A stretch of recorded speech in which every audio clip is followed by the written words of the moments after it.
Hello there, hi. Good morning, good afternoon, good evening, hello, hello. Why is the game silent? I just realized that. Wait, or maybe it's just... What? Wait, game, why are you broken? Oi! Wait, what just happened? Good morning, good afternoon, good evening, hi, but seriously, what? The game's supposed to have some volume at this point, I think. It was working so good earlier. I was debating doing the Epic of Remnant, but then I decided, you know what? I want to do at least the prologue for this so I can get those special cutscenes. Oh man, though, what the heck is wrong with the game? I tried doing a full game download before I napped, and then it got cancelled at 72%. Did that break the game? I mean, that shouldn't break the game, right?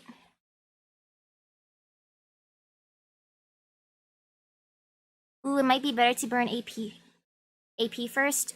You know, I'll burn some AP. I'm just gonna restart the game and hope that it works because I have no idea what happened. Okay, let me try exiting, restarting it. I hope that download didn't ruin it. And also, just a heads up, I'm just staring at my door every so often because I think my mom's gonna enter because we're finalizing a Vegas trip.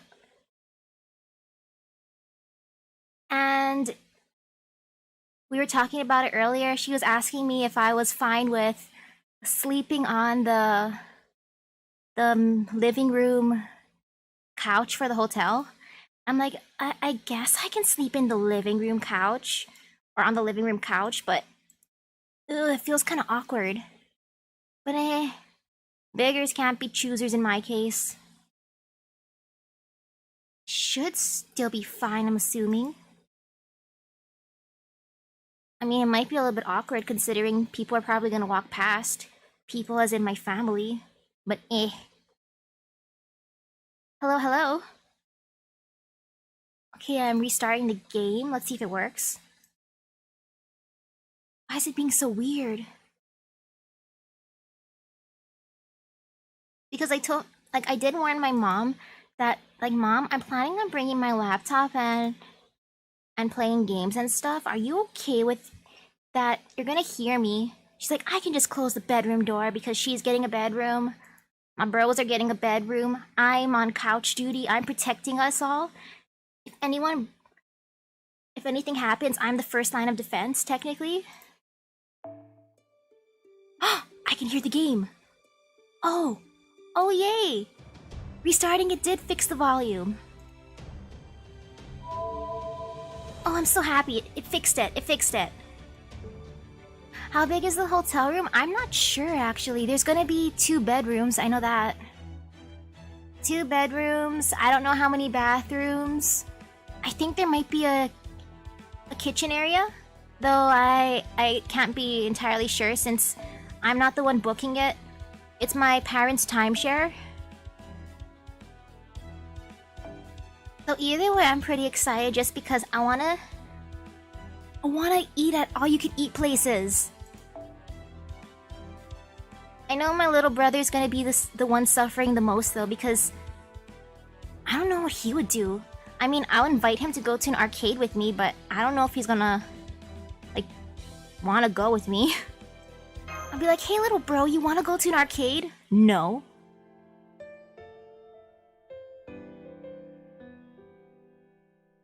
Oh, this is pretty.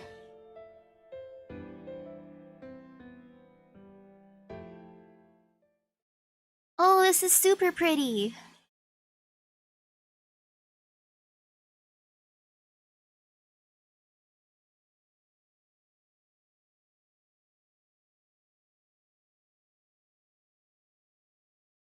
Man, I miss the Doctor, and heck, I also miss Castor Da Vinci.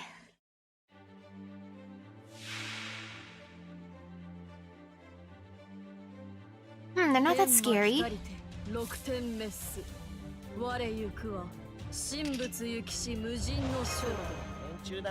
Yeah, not super scary, luckily.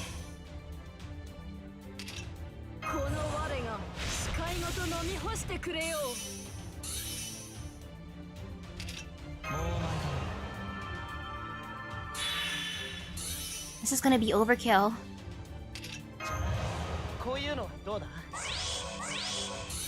I still wish the game let me do the full download and didn't randomly cancel itself during my nap at 70-something%. Or I wish I could have just resumed it, but no. Later on tonight, I gotta just redo everything. But it's okay, it's okay. It's only gonna take like an hour or so.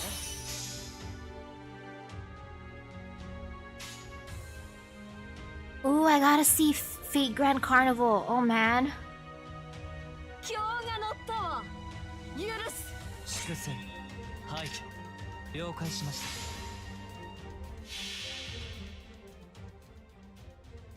Okay, this should be good.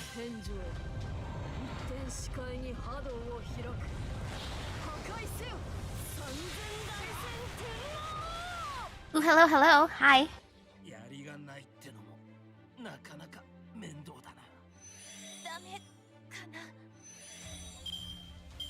Hello there. How's it going? Pretty good. For my group work today, only one person participated, which is okay since we finished our work, but I'm the one who has to turn it in. And I'm gonna be honest about who showed up and who didn't. Or who actually participated. So that's gonna be an interesting email I sent tonight.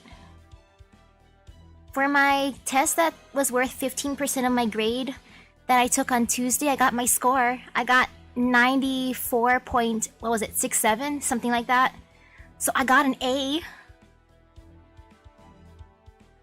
Which is good, right? And thank you, thank you.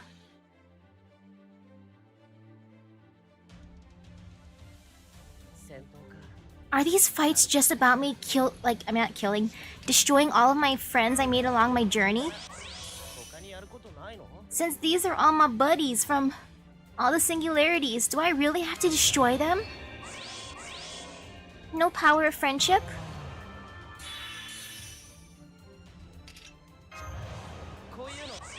Apparently I can, since that's... or at least I think that's what it was.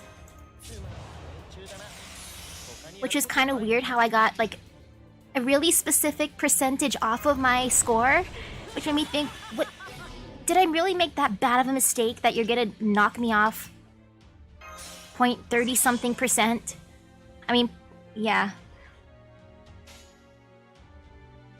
Oh, okay, these battles are against my main allies. Aww.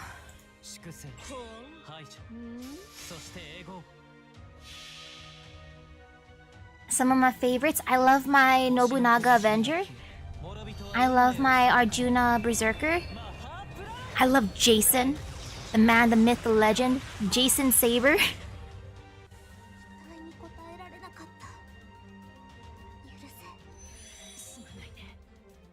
What the heck? You got 8.625 out of 10? How? I question some of these grading systems. It makes me wonder how are these people grading it? Like, did it show you what you did wrong?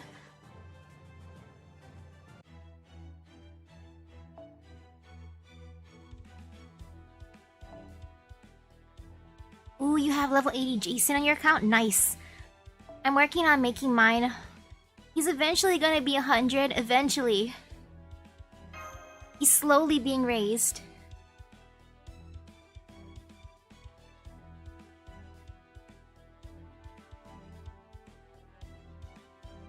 And you know, I was debating summoning from at least once from one of the current banners, but then I decided I used up all my gacha luck in Arknights last night.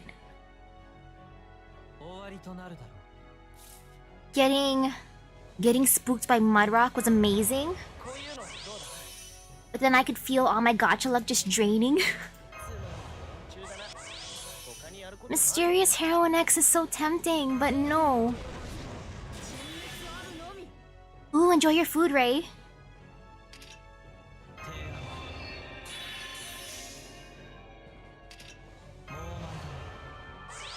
Man, I wish Mori came home. He was a fun character. But no, he didn't want to come home. He didn't want to enter my Chaldea. Nobu did, which was good, but man, Mori would have been fun. Heck, I wouldn't mind getting Easel. Easel's a character.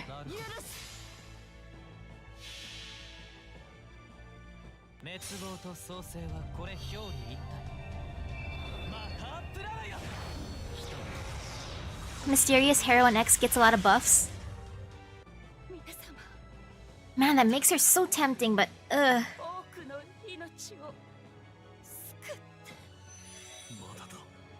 Goodbye, all my allies. I need to destroy you for a craft essence. I'm sorry.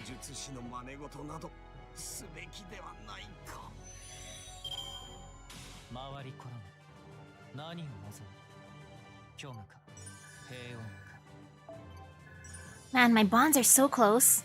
I feel so happy about my bonds.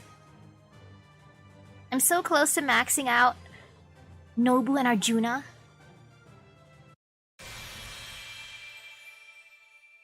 Oh, it's so cute. Man, this is adorable. Head pat, head pat. Head pat, head pat. And look, they're just enjoying coffee together. The journey to restore humanity was painted with vibrant colors, and now those days of the past have been revived within those hues. Such a nice craft essence.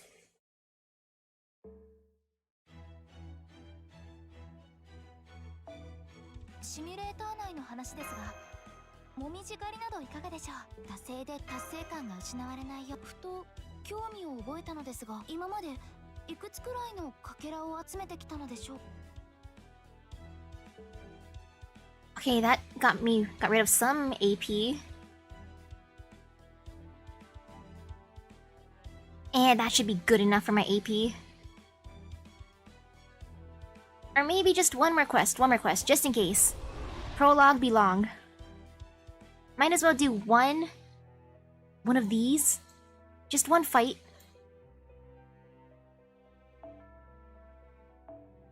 Just one. Just gonna bonk a little bit over here.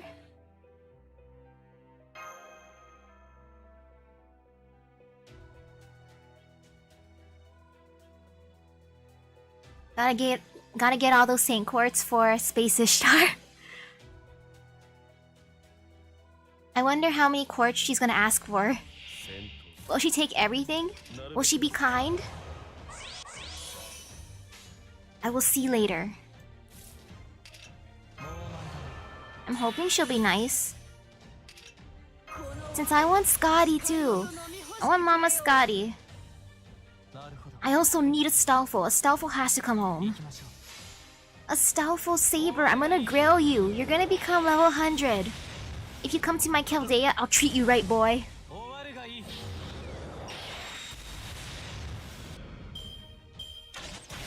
Ooh. Good luck with your Zoom meeting, Kazu. Good luck, good luck.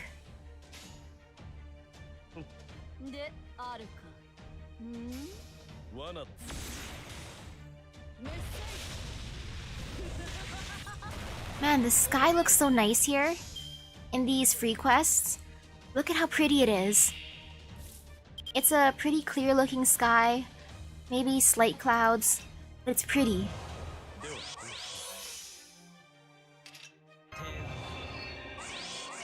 And look at the trees. They're actual trees. Not just ice trees. Ah, it's so pretty.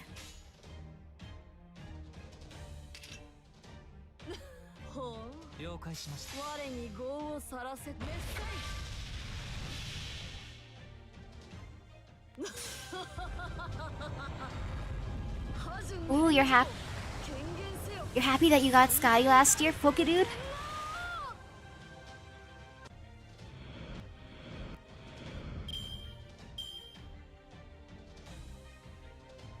Man, a few days ago, I dreamt that I was summoning off stream, and then I got Sanzang in my dream, and I also summoned Waver. I think my dream self used my luck too. Cause that was a good dream. I'm like, oh yes, look at my good summons. Waver came home.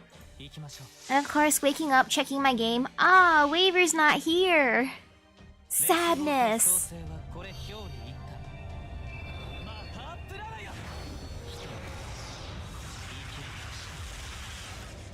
Though at least once we get those free ticket, that free 5-star ticket, Waver, you're gonna come home to me. You cannot reject me, Waver. Like, I know you might just spook me in a regular banner, but I don't believe. Ah, such a beautiful, almost full. So close, so close.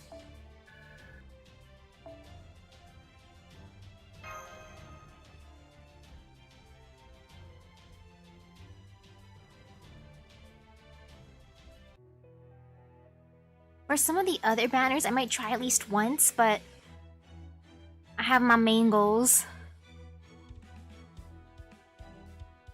Hey, I could probably... Maybe he'll be the one I NP5.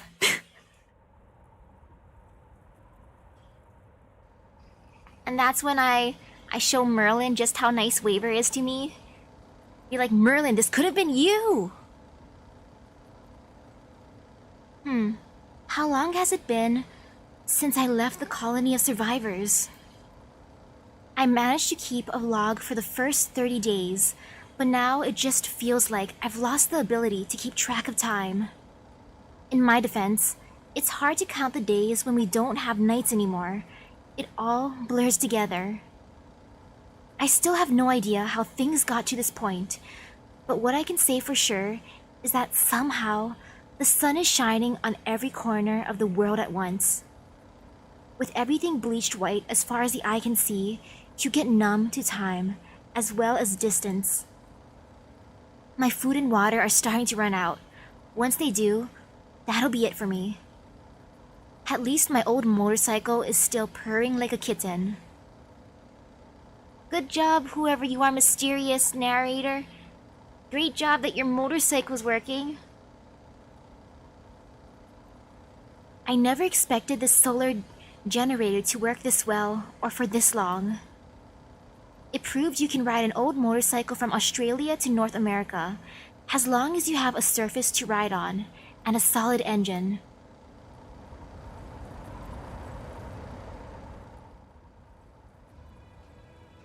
All I drive over seems to be endless white wasteland. No, maybe wasteland isn't the right word. It's more like pavement without so much as a single crack or seam to be seen. It's nothing like a desert either. There's just nothing here.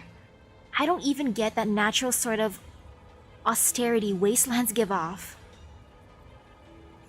It's not so much that it seems like life's died out, as that it never existed to begin with.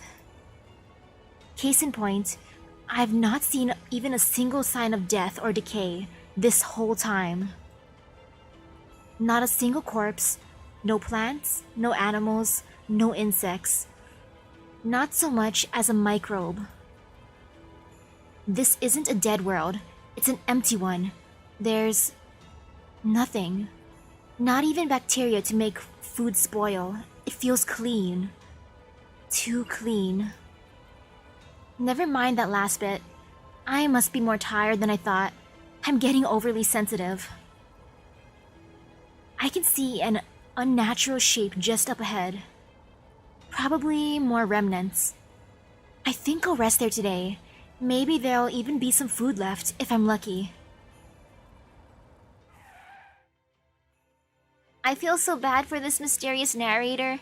Imagine you're just taking a nap and then you wake up and you see the world like this. Remnants, in this case, are areas that somehow escaped the reset. Or, well, more places that remained in part despite being reset. Anu, hello, hello! The colony I left behind was situated in one such remnant. If any satellites were still intact, we might have even been able to find and connect with other survivors. Not that it would have made us any less powerless to fix all this. After all, if that tree were to attack again, humanity would be well and truly gone. I guess they know about the trees. I wonder which tree spooked them. Survivors, 0. Signs of people having been here, 1. A single message. No food, sadly, but any port in a storm. Besides, just seeing artifacts of civilization like this again does wonders for my morale, even if it is gutted ruins from a brutal invasion. Oh look, mysterious text.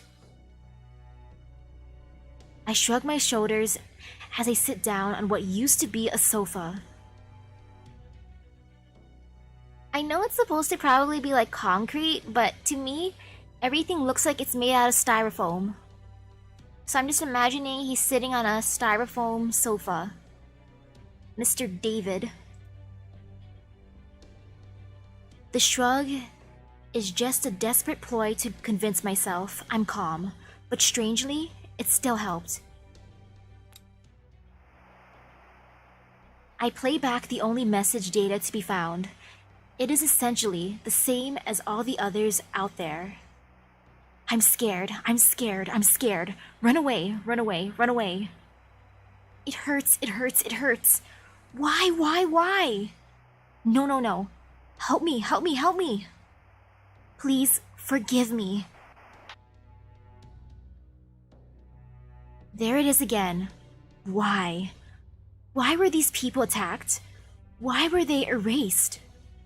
I did my best to recall that day calmly and objectively, the year when Earth fell to invaders from another world.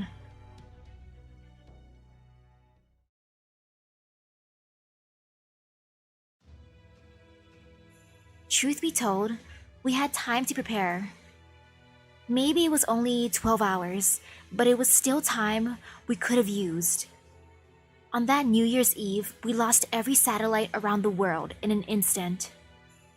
In consequence, we were not able to observe a single cosmic ray, even as the whole world was reduced to a blank, dust-gray sphere.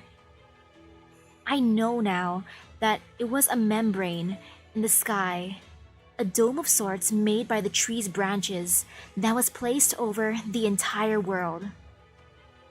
But we weren't exactly in a position to sit down and take stock of what happened on that day, not with all the crazy things going on. 12 hours later, Armageddon. A total slaughter, a massacre on an unimaginable scale. Uncountable tree things descended on the earth, like so many tentacles from space. I'm trying to imagine this. I'm just imagining the trees descending looking like tentacle monsters, kind of like the pillars, and just spazzing around menacingly as the people just watch them. They crawled around the world, finding and exterminating all forms of life with unerring accuracy and unnerving tenacity, killing almost every human on the planet over the course of 3 months. Ugh, no, they're like Lamu. Oh no. When they first came down, they must have been like Lamu then. Even more disturbing Lamu. I thought the trees would be more like Groot, but no. After that, the trees just disappeared, returning to the sky and leaving behind a blank, desolate world. Even now, thinking about it makes me tremble. Not at the revelation that aliens really did exist, Not even the realization that our world, our civilization had been erased and would never return. No, what scared me was those trees' tenacity, the way they extended their branches to destroy a person's heart with a single stab. Sheesh! The trees aim for the heart! Upon their death, people would instantly turn to dust, their agonizing screams still echoing around them. There were no exceptions. Even though these aliens possessed weapons of mass destruction large enough to blot out the sky, they chose not to use them. Instead, they went out of their way to erase billions upon billions of people, one at a time. They were like some kind of twisted artisan burning with perverse passion for their craft. Those of us who did survive, like myself, only managed to do so by being in hidden underground facilities at the time. What the heck? Those trees, the young trees. Were they the seeds? Or the trees themselves? That's just terrifying. They had weapons, but no, they just came down and just stabbed everyone in the heart. One by one. Dizziness starts to overwhelm me. Maybe I've been under a bit more strain than I realized. I'll just rest up here for today. Tomorrow, I'll set back off on my journey of wishful thinking. I may not have much food left, but assuming I've stayed on track, I should be at my destination soon. It's the last place any of our satellites caught on camera. The only place in this whole world that hasn't been wiped clean. An area in southern Nevada. That's right. My destination is the Air Force Base, known as Area 51. Signed, David Blue Book.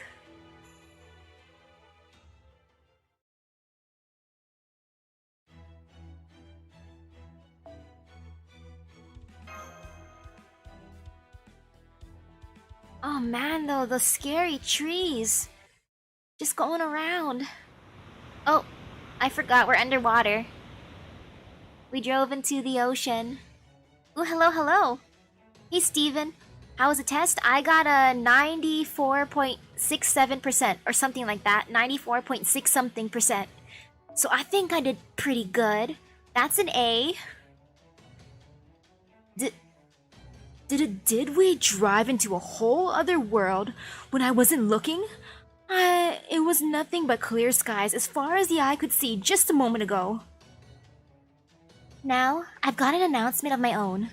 I estimate the border has about an hour until it sinks. Yeah, just one problem. There's no land to get back to. We're smack in the middle of the North Sea. Da Vinci, can we still initiate a zero sail here? Surely that must be preferable to sinking to our deaths? We can't. The formulas won't be stable enough on water. We'd have to rewrite the software from scratch. Oh, hello. Hang on. We're getting a call. Go ahead and open up a line, Mr. Munir, and hurry. Da Vinci's no use to us right now. Right. On it. CQ. This is the Wandering Seas dock. Do you read me? That vessel. That would be Chaldea's ship, right? No, wait, not a ship. Oh, I see. A tank. Rational, yes, very rational. A ship is unnecessary for a zero cell. But I say, you have no sense for design. It might as well be a large metal coffin. Nothing charming there at all. Be honest. You would have never made it back without my paper moon, would you? Still, a fine job making it all the way here. Everything is proceeding within my calculations. It's coming from the Wandering Sea, but Where? Where? Right in front of you. Oh, hang on. Let me clear the fog. It should be easier to see then. Proceed on your current course, though you may want to reduce your speed, and be sure to give thanks. Alright, this will be the first time in over 200 years that this island has revealed itself on a day other than December 31st. Well, hello there. And yeah, surprisingly, I got the YouTube email super fast. I thought it was gonna take like a month, but no, they just sent it to me. I'm like, okay, thanks, YouTube. Thank you, YouTube-kun, for being nice.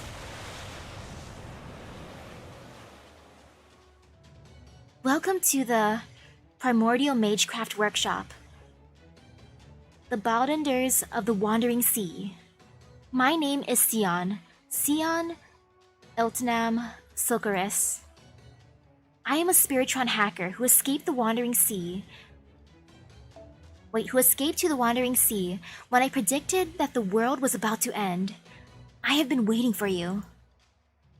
Being the Atlas Institute's last remaining member, the Wandering Sea higher-ups entrusted me with the project of righting this bleached Earth problem. And YouTube was funny too. I like how they sent me multiple emails. Heck, one of the emails was even offering me a class.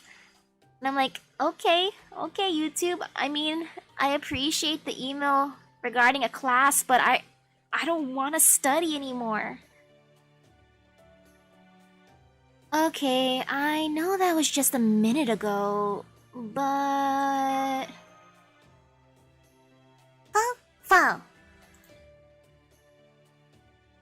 Well, we followed the directions that bizarre transmission gave us right to this lump of rock.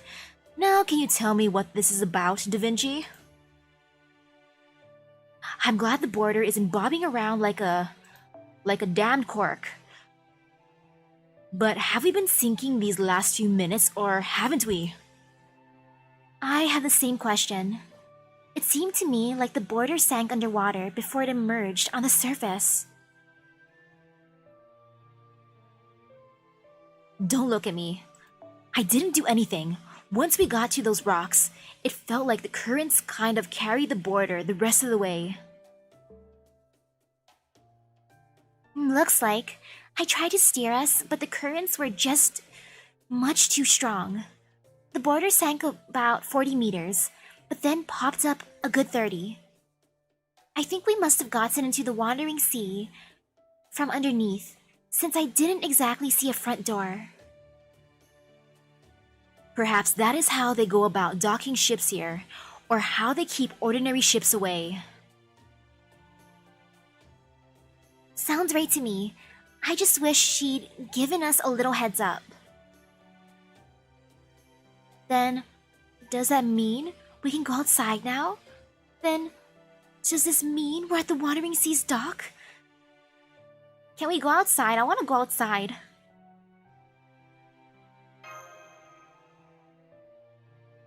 That would appear to be the logical conclusion. The issue at hand, however, is... Are we sure this is the Wandering Sea? And how do we know it's safe outside? And ooh, welcome back, Ray. Munair, fire up every sensor we've got. I want to know everything going on outside the border. Roger, but I've already been doing that. I'm not picking up anything at all. Not a damn thing. Testing. Can you hear me over there? I'm afraid the Wandering Sea cannot be observed by any means created by or relying upon science, not even partially. I would give up on trying to see what is going on outside that hunk of metal you have been riding around in. None of your sensors will see anything here. Besides, danger is a no-no here, and there's no way there would be anything wrong with my calculations. Right now, this is the most peaceful, happiest, scariest island in the whole world. Lady, peaceful, happy, and scariest island? Am I back at Oniland already? That's the voice we heard before. And how can it be peaceful and scary? That doesn't make sense.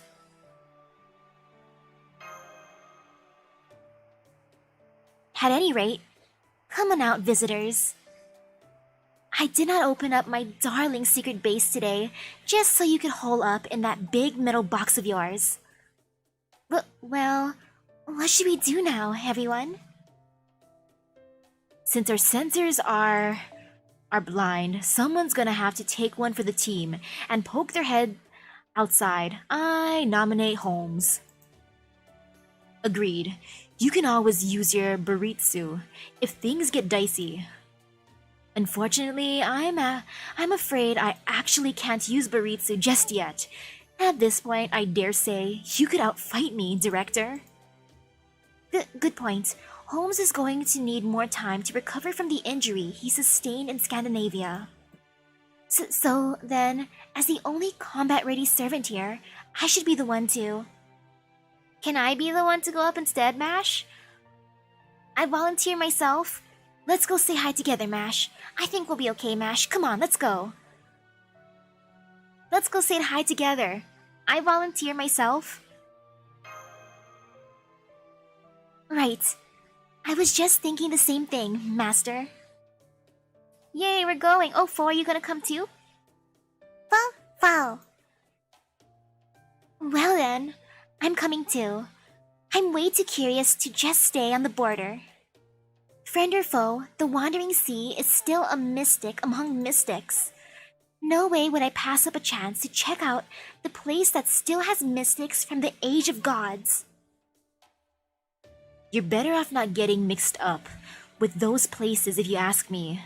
They even say the clock tower's an inhospitable hell when you get right down to it.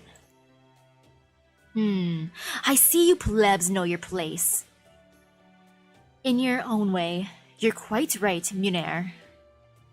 One should never move past one station to peer into the secrets of magecraft or the organizations that keep them.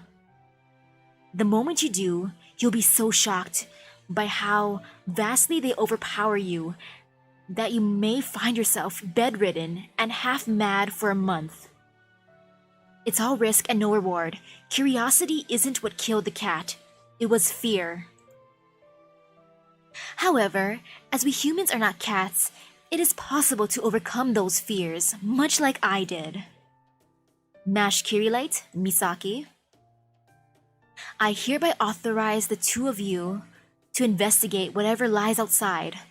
Once you're certain that there's no danger, call for me right away. Oh, and try to stick close to the border, would you? You should be no more than a 5-second sprint from here at the most. Ooh, hello. Hey, Melon Banana. And roger that, Gordolf. A 5-second sprint. How many footsteps away am I? Alright, I'm going to open the border's port hatch now. Are you ready, Master? I'll sit here. I've got your backs. I may not be much use in a fight, but I can make damn sure nothing gets by my defenses. Thank you, Da Vinci. Opening the hatch now. Let's see the most peaceful and scary island. I see nothingness. It's a white screen. Oh. It looks like we're in some sort of water treatment facility. That's what it looks like to me. Doesn't it kind of look like a treatment facility? I mean, there's like that giant tub of water, and then the machines. It's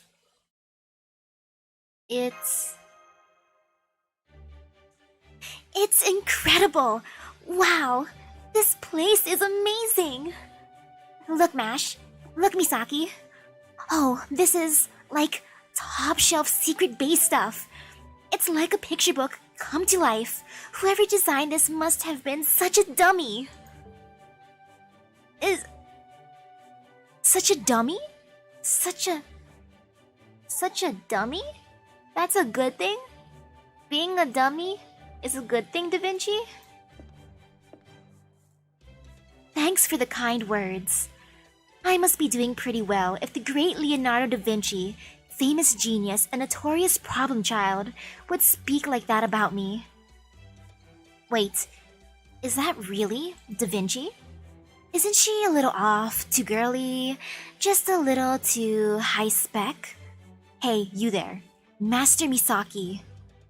Is that girl there really and truly Leonardo da Vinci? I sure am. I'm a Da Vinci backup unit made by the one and only Leonardo da Vinci herself. What about you? Are you the girl who contacted us? Oh right, I was so surprised by Girl Vinci here that I forgot my manners. Cut! And take two. I am Sion Eltnam Sogaris, an alchemist here to mess with you guys on behalf of the Atlas Institute. Here to mess with us. Here to mess with us, hey! Great, great. Oh, I also made Trimegistus and the paper moon you were manhandling just a few minutes ago. So I'm here to collect damages you owe me for copyright infringement. It totals to about $790 million, so... Wait, she's a character in Tsukihime? Oh, I didn't know she's from Tsukihime. Man, that's kinda cool. I wanna fight as her in Melty Blood, that would be great. But, Sion, copyright infringement? $790 million? I don't have that kind of money. I'll give you a golden apple. Will you take that? A golden apple for your troubles? Sheesh. Sheesh. Yeah, you guys are boned. Whatever human rights you think you had are gone.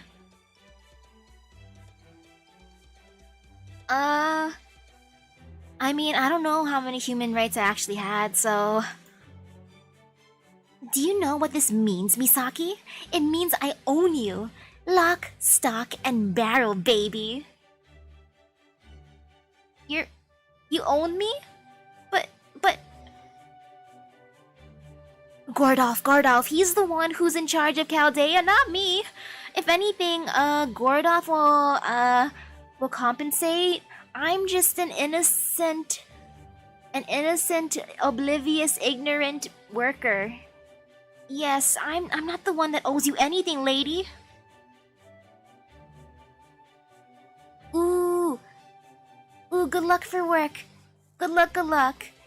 And oh, it's too late for not spending too much on the gacha. It's too late. So, mind just signing this contract here for me? I hereby confess to using Miss Sion's intellectual property without express permission. I also absolutely saw the end of humanity and such. Therefore, until repayment of said aforementioned unrepayable debt, I, Misaki, do hereby offer up the following: my body, my soul, and each and every one of my worldly possessions, past, present, and future, throughout the universe, to Sion. No, I ain't signing that. No. There you go. Mine just signing here, and here. Initial there too. Say, mind being modded? What kind of mods we talking about? I might accept the mods, depending what she's talking about. Are you into mecha? Bioengineering? A mixture of both? What the heck. We can just throw them all in. Do not worry, it will not hurt at all. Oh gosh. I think it's gonna hurt. I already know it's gonna hurt. But, you know, I think I might accept the... I'll accept the bioengineering and mecha. I'll take it. Wait. Wait. What? I want to be Mecha Misaki. Just kidding. You do not owe me anything. I was only messing with you. Besides, I was using old Zimbabwean dollar values, so you could totally have paid it back anyway. Sion. Sion, what an interesting person you are. I'm curious about Tsukihime now. I want to see... was she like this in her other game too? I feel kind of trolled by her. Sion. Oh, using old Zimbabwean dollar values. I don't know what that even means. Oh well. Sion, Sion, Sion. I am in your care, Sion. Fall. Sorry, I might have gotten a little carried away there. You will have to forgive me. I have never actually done this before. I know I sort of struck first, so to speak, when I contacted you earlier. So I was being all formal to try and put you at ease. That was being formal? That was being formal, trying to take my money? But as you can see, I'm not really like that. Just your everyday, mild-mannered alchemist here. Oh, she appeared older and Tsukihime had a long braid instead of twin tails? Huh. Interesting. That makes sense. You spoke so fast, I didn't realize it right away. But there's no way anyone from the Atlas Institute would be so quick to pull out a contract. I see. An advanced technique designed to better break the ice during our first encounter. I don't know about that. I get the feeling she's not one for lying. I'm not sure about that. Alright, let me introduce myself again. My name is Sion. Welcome to the Wandering Sea, Chaldeans. Leonardo da Vinci, Mash Kirilite, Misaki, and... I did not see that animal mentioned in any of our data. I wonder if he is someone's familiar. Oh, she was more serious in Melty Blood? I can sense a modicum of intelligence from it, like an AI that just started learning. Oh well, no problem. Ahem. I already have a pretty good idea of who you guys are. I have not seen what has become of the world. I have not seen what has become of the outside world myself, but I do know what happened to Chaldea on the first day of 2020. You haven't seen the outside? Does that mean you have no immunity to the atmosphere? Oh no, I am completely healthy. You have to be in good shape to use memory partition at a halfway decent level, after all. Memory partition. I just meant I did not have a need to go outside. Sorry for the misunderstanding, Mash. So, who is in charge right now?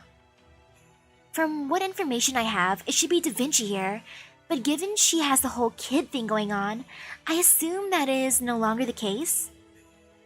I must have a gap in my information somewhere. Better get that sorted. Heh, I'm impressed you picked up on that. You look like a girl, and it would seem that you are, in fact, something of a girl. Indeed, the master/amateur mage, the demi-servant girl, and the capable technical advisor are merely my subordinates. Who am I? Why, you surely need not ask. I am Chaldea's new director, and the man who will one day resurrect the golden age of the prestigious Music estate, Gordolf Music. Or Gordolf Music. I see. You're surprised that I'm still alive. I know that crest and that uniform. It would seem you truly are a mage of the Atlas Institute. That means it should have been absolutely trivial for you to predict the terrible tragedy that befell my Chaldea with your fancy parallel thought acceleration. I'm keenly aware of how I fell for Koyanskaya's devious scheme, and so inadvertently allowed the Crypters to carry out their plan. No doubt I was the first one to be killed off in Atlas's prognostications. The quickest way to ensure plan success is to take out your opposition's genius commander, after all. But, as you can see, I survived. For no matter how poor the road conditions, how dire the weather, or how far behind I may be, I will never retire before the race is over. You are Gordolf, right? I am not surprised you are still alive, given your specs. Huh? You're not? Your odds were not great, but they were also not zero. I figured you would make it out of there, as long as you had solid help and backup. No, it was the servant behind you that surprised me. Would you mind telling me your name? Ah, yes, I do beg your pardon. I was preoccupied with keeping our new director safe, since he insisted on venturing out to see what was going on for himself. I want to see what Gordolf's specs are like. I want to see this guy's specs. I want to see all of our specs. I'm imagining they're kind of like game cards with strength being like levels or grades like A, B, C, D, F. I am Sherlock Holmes, a ruler. As you are the successor to the great Atlas Institute, I trust that is all the introduction you need. Wait, you already know who I am? Even for a famed detective, it seems just a little suspicious that you already know that much about me. Elementary, my dear Sion. Your middle name, Eltnam, tells me all that I need to know. From there, all I need to do is contrast your behavior with our current situation, and the answer all but presents itself. BS, you're just quoting from her file. You touched Hermes when you snuck into Atlas. Should I call him out? Let's see. BS, you're just quoting her file. Nah. I'm just gonna be like, you touched the Hermes. You look at the information. Now, don't go giving the game away, Miss Misaki. You touched Hermes? Ah, now I see. This must have been during the 6th singularity. I read about that in the report to the Mages Association. So, you managed to touch Hermes directly without losing your mind, huh? Really now. Maybe he didn't lose his mind because what is sanity? He doesn't have sanity to begin with. No wonder you are the pinnacle of intelligence among servants. You and I are going to get along just fine. Come on, Sion. How much time are you going to waste talking? You want me to give this ship a tune-up, right? Hurry up and get the crew off it already. Stare. What?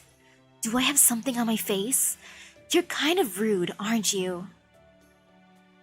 Alright, sorry about that. Hello, nice to meet you. Sorry for being rude staring at your beautiful face. You don't have to apologize. I already know humans are rude. It's in your nature. All that magical energy. Are you a servant? Does this mean the Wandering Sea is also capable of summoning servants? Yeah, I snuck a peek at Chaldea's system, came up with my own take on it, and somehow managed to summon a single servant. I needed someone who could watch my back, and also make sure I would not break it. I mean, I could draw blueprints all day on my own, but what good is that if nobody actually builds any of it, right? I'm still amazed that you managed to summon a heroic spirit somewhere besides Chaldea. Hello there, servant from the Wandering Sea. My name is Mash Kirilite. May I ask who you are? You don't have to tell me your true name. I'm no one. I don't have a name. If you have to call me something, just call me nameless. Now get everyone out of here, Sion. I can't call everyone else, with all these people in the way. This is painful to look at. It's worse than watching coral reefs die. What happened to the ship? I can hear it crying in pain. I need to fix it now, before I go insane. Whoops, looks like someone got up on the wrong side of the bed today, huh, Captain? Oh well, guess I'm unable to blame you, since you are even shyer than me. Captain? Is this some sort of joke? Are you mocking me? Well, what else can we call you?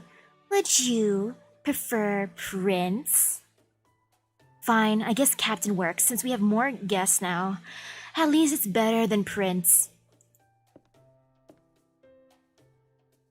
It would seem you added something to that servant's spirit origin. Am I correct, Miss Sion? Yeah, a phantom spirit. One cannot summon a decent heroic spirit without Mash's shield, you understand? She modded him?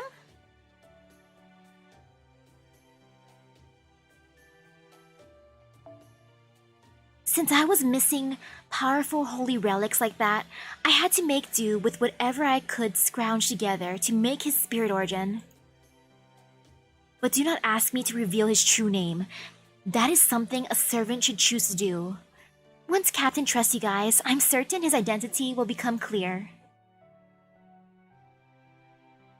Oh, I gotta win over Captain. Captain, my Captain. Oh, Captain, how do I get you to love me? I'll summon you, Captain. I'll force you to love me. I mean... No, that's a half lie. I will summon you, Captain. You fall. Anyway, right now, it is just me and Captain here. I promise there is nobody else around, so feel free to bring the rest of the Shadowboarders crew along. I have prepared a room for the staff where they can relax and rest up, but I am afraid I will have to ask all of you to join me for a little longer. I can imagine how exhausted you must be and would love to sleep in a proper bed, but that must wait. This is just the entrance, see? Come on, I will take you to the command room.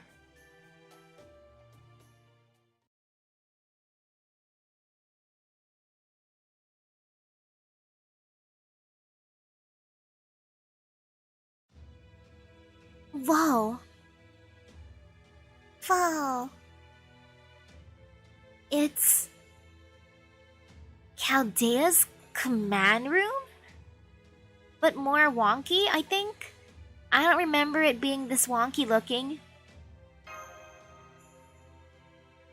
Yeah, I see how you could make that mistake, Misaki, but a mistake it would be. Chaldea's command room was actually modeled after this place. This is a masterpiece I have been assembling day and night for the last 3 months, ever since I first came to the Wandering Sea. I call it Spiritron Calculation Engine Trismegistus II. A perfect reproduction of the Trismegistus I lent to Chaldea, and the new brains of your operation. You don't say. You said you've been assembling it, so that must mean you brought the necessary materials along with you when you came here. Between the paper moon and all this groundwork you've been laying, you're obviously no ordinary mage. Sion, Eltnam, Sulcaris. It looks to me like you know even more about Chaldea than we do. Yeah, a lot of what I know comes before Chaldea really even got off the ground. As you know, the pseudo-Spiritron calculation engine, Tri-Hermes, is the heart of the Atlas Institute. My father, the head of the Atlas at the time, was supposed to create Trihermes, sister unit Trismegistus, before its development was handed off to me. I proposed using paper moon-based zero cells as a method for sending people into the past, well, into singularities anyway. But Chaldea's first director, Marisbury, had a different idea for a more reliable method. His proposal was a process he called ray shifting that involved transmitting physical bodies as spiritrons.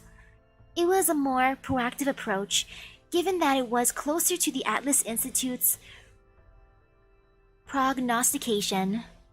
Not exactly the most cautious proposal, all told, but the fact that a mage like him was willing to reveal his most secret arts, like that, spoke volumes. I mean, if word had gotten out that the Anumosphere family, one of the 12 Clock Tower lords, was sharing technology with Atlas, it would have meant war with the other lords, leading ultimately to the end of the Anumospheres. Director Marisbury understood the seriousness of the risks and chose to act anyway.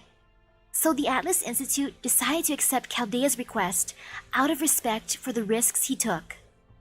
Of course, none of the other lords ever did figure out what Marisbury was up to, so it ended up not really being a thing. Anyway, you all know what happened next. We provided Chaldea with Trismegistus, which enabled Chaldea to complete Chaldeus. And the Chaldea Security Organization went on to do what it intended to. I am certain you all know more about Chaldea's actual exploits than I do. We were just the ones who gave you the tools to get things rolling.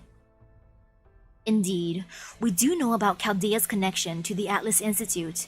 We do not, however, know about you. How did you survive the reset of the world? And why were you waiting for us here in the Wandering Sea? Wow, Holmes, you asked the right questions. Took the words right out of my mouth. You have a thing for asking questions you already know the answers to, huh, Sherlock? Are you obliged to? Will you die otherwise? I suppose since you are being so meticulous and all, I can go ahead and tell you what you already know. Answer the first. I escaped the reset because I was in the Wandering Sea. The Wandering Sea is like its own little singularity. It is always drifting between the world's textures. That kept it safe even while the world was being wiped clean. Answer the second. I came to the Wandering Sea because I predicted this future. Trihermes collects, organizes, and makes records of a ton of data about Earth, just like Chaldeus. It is like a huge sea of information, all there for the taking. For alchemists like us, it might as well be our own primordial soup. I was just taking a little dip in the sea without my father knowing, of course, when I ended up arriving at that prediction. In short, I was not sure how, but I knew the world would cease to exist in 2020.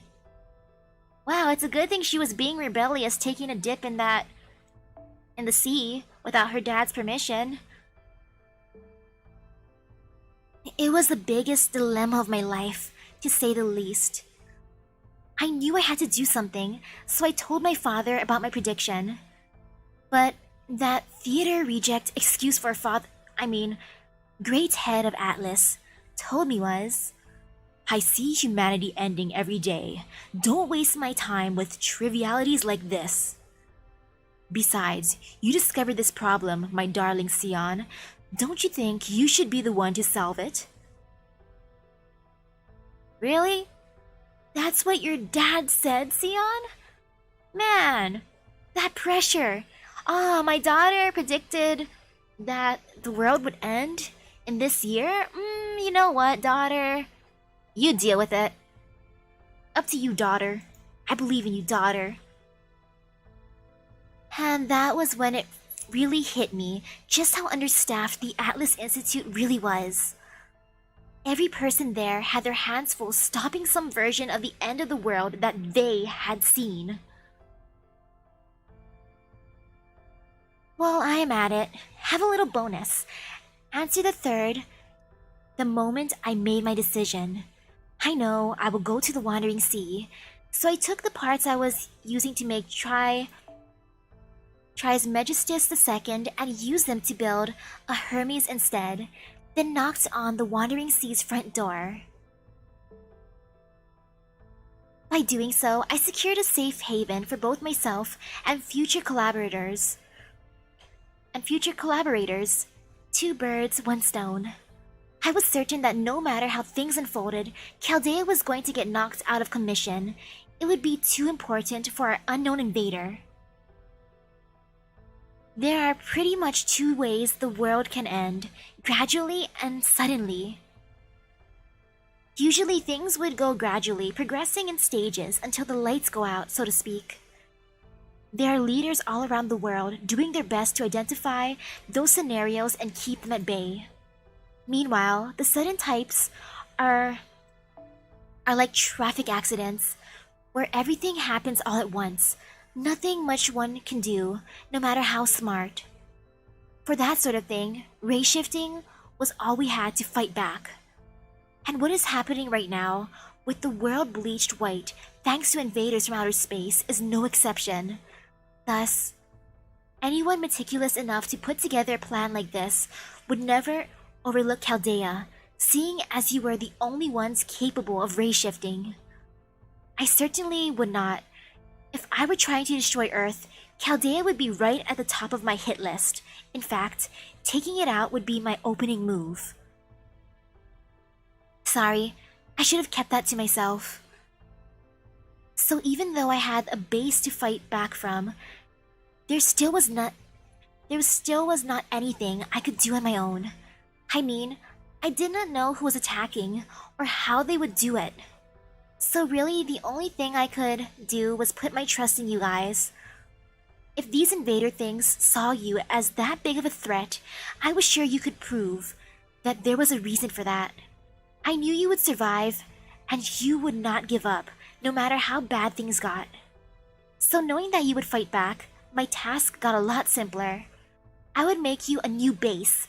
I would create a second Chaldea for you and keep it ready and waiting. Thanks, Sion!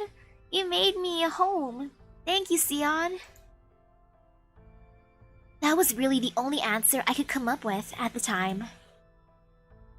And now, even though you had no idea about any of this, you made it here. And that is all I have. Thanks for listening.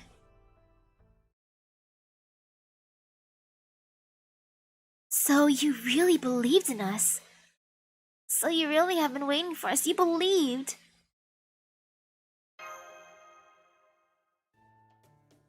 Ah, stop. You're gonna make me blush. But thanks, Sion. This is probably where the last version of me would say you should have actually gotten in contact with us ahead of time, but... Are you crazy? I am far too shy for that. Bruh. Sion. Are you really shy? You don't seem shy to me, Sion. Besides, if you tell people their future, you end up changing that future and having to come up with a whole new plan from scratch. Exactly. It would have taken time to recalculate, and we almost certainly did not have any time to spare. So I decided this was the best course of action. Okay, that makes sense, but that still doesn't explain some things. Like, why are there no other mages from the Wandering Sea here? They avoided the big reset just like you did, right? So why is it just you and Captain now? Oh, they did not think this blank Earth thing was their problem, just as my father did not. No, if anything, they were even worse. They honestly did not care if post-AD humanity lived or died. Right when this whole bleaching thing started, and the Crypters were giving their victory speech, they said, "You're the ones who should do something about this cataclysm. We no longer care what happens to human civilization." Sheesh! We do not understand the attackers' ideals, But regardless, we do not share them. Then they just up and left. Oh, but before they did, they also said, "You may invite the mages of Chaldea here if you wish. Feel free to use the Wandering Sea, but only in specified areas. But take care not to enter our workshop. We can't promise you'll survive the experience." Anyway, this place used to be the Wandering Sea's entrance, so it connects to a workshop devoted to bringing back several different ages of gods. Not that that does us much good now, though, since it has that giant stone gate blocking it. I see. So the Wandering Sea's most prominent figures saw no value in post-AD humanity. No matter. The Wandering Sea's magecraft is magecraft from the Age of Gods. There's no telling how powerful it is. We must find some way to open that stone gate and get them to help us. Mr. Gordolf? Don't be ridiculous, Holmes. You shouldn't even be looking at that gate, let alone touching it. Oh God. It's as if that academy principal was waiting for me just behind this gate. How can this be happening? That single gate feels as though it could shatter several lords at once. Gordolf, how scary was your school experience? What's wrong with your academy's principal that gave you such fear?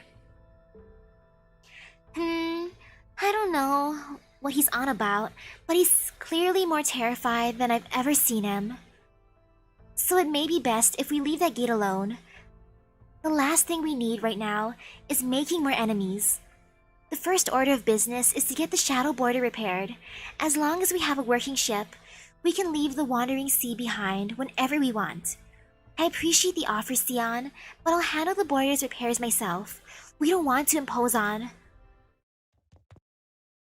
Hey! Da Vinci! I'm sorry, I tried to hide in the border like you told me to, but they still managed to find me.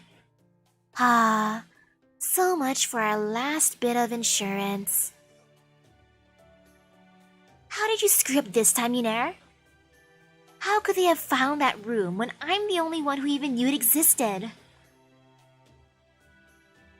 Well, a bunch of them got in the border and they were really cute, so before I knew it, I was going over there to say hello. Really, dude? You had one job. Your one job was to hide in a secret room. But you're like, oh, look at these cuties. Look, there's some cuties here. I'm gonna go out of this secret room and say hello. Yunair. You're gonna get bonked for that. Man, what the heck? Like, come on. Wait, no. It's not like that. See, I couldn't have them fiddling with the border and messing things up, so I decided to give them a piece of my mind. Sure. Sorry, you have to forgive Captain. Fixing up ships is kind of his thing. Anyway, why not hold off on those repairs until later, Da Vinci? After all, there is something else we need to do. Something else? What, like a welcome party? Something else? That's right. What you need is a new base and new rooms. So that is what we're going to make right now. Your new Chaldea base. I would like my own bedroom, please. May I have a nice bedroom?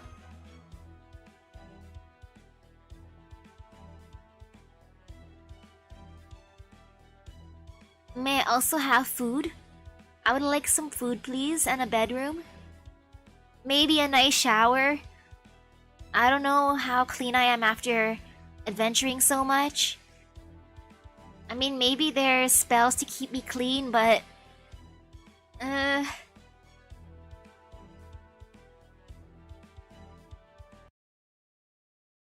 Ooh, fancy.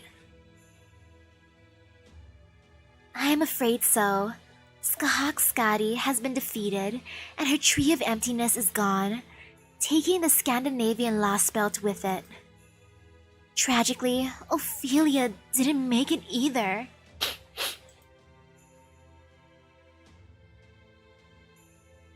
Spare us the performance, Koyanskaya. It makes me detest you even more than Chaldea. Oh my, you saw right through me? How embarrassing. And here I was going above and beyond to pay my respects to a fallen comrade by turning on the waterworks to go with a lip service. After all, Ophelia was one of my most important clients. That jewel rank mystic eye of hers was a real beauty. Completely wasted on her, though, a textbook example of how one can have too much of a good thing. If she'd only have agreed to let me have that eye before it got ruined, I would have done everything in my power to help her stay alive. I see. Well, then I suppose it wasn't a total loss. Just the thought alone of you in possession of that eye is enough to turn my stomach. My, Akuta. I'm surprised to see you grieving over Ophelia's death, given what a misanthrope you are.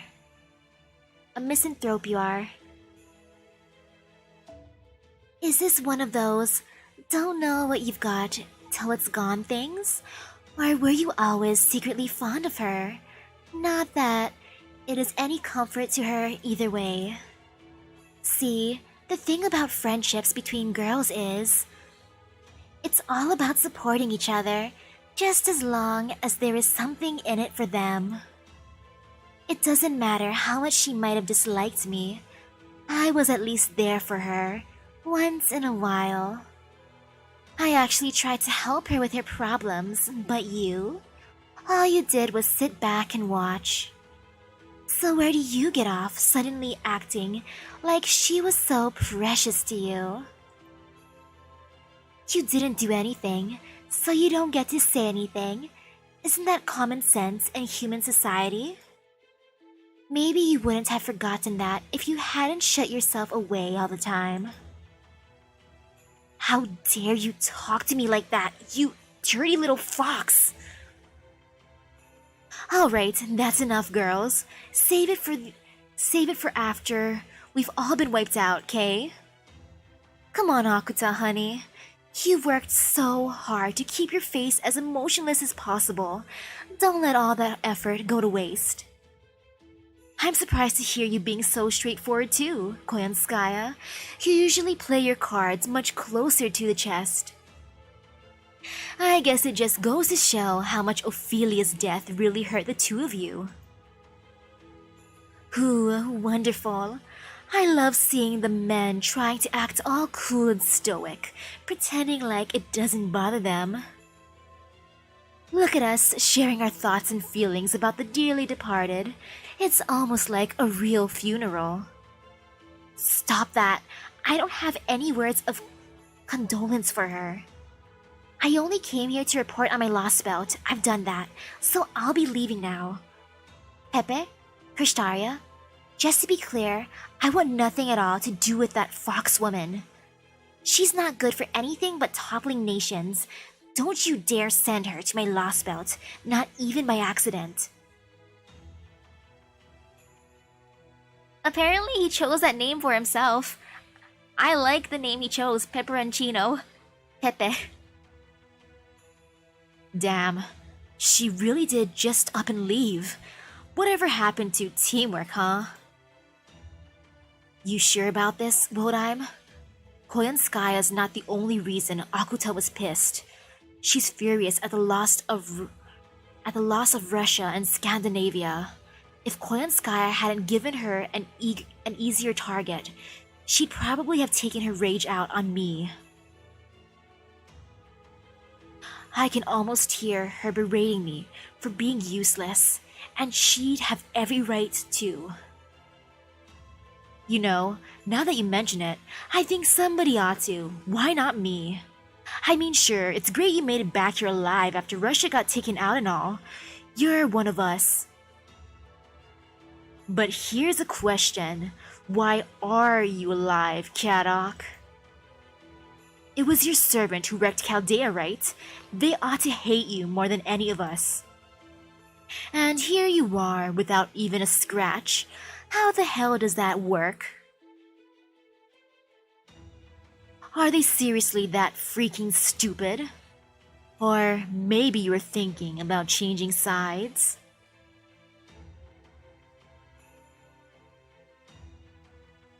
Ha, it's kind of a relief to see you're still a complete asshole, Beryl. If I'd really gone over to Chaldea, I'd still be stuck in the border trying to choke down that nasty prison slop they serve about now. Trust me, they don't have enough resources to keep anyone non-essential around. I'm just a pathetic loser who managed to escape death thanks to sheer dumb luck. At least for now. I see. A loser, huh? Beryl? I'm just busting your balls, Kadok. All I really care about is that you're still alive. Gotta say though, it's a real shame you and Ophelia had such shitty luck. Then again, maybe it wasn't that so much as Chaldea had good luck. They're certainly not getting by on actual skill.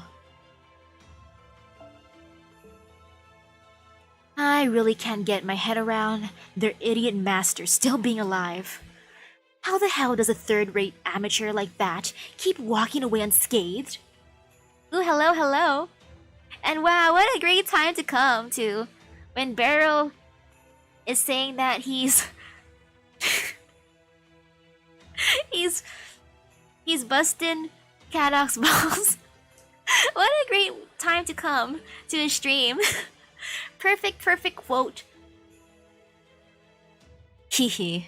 She's gotta be either incredibly lucky or just getting carried. I've heard of flattery getting you everywhere, but this is nuts.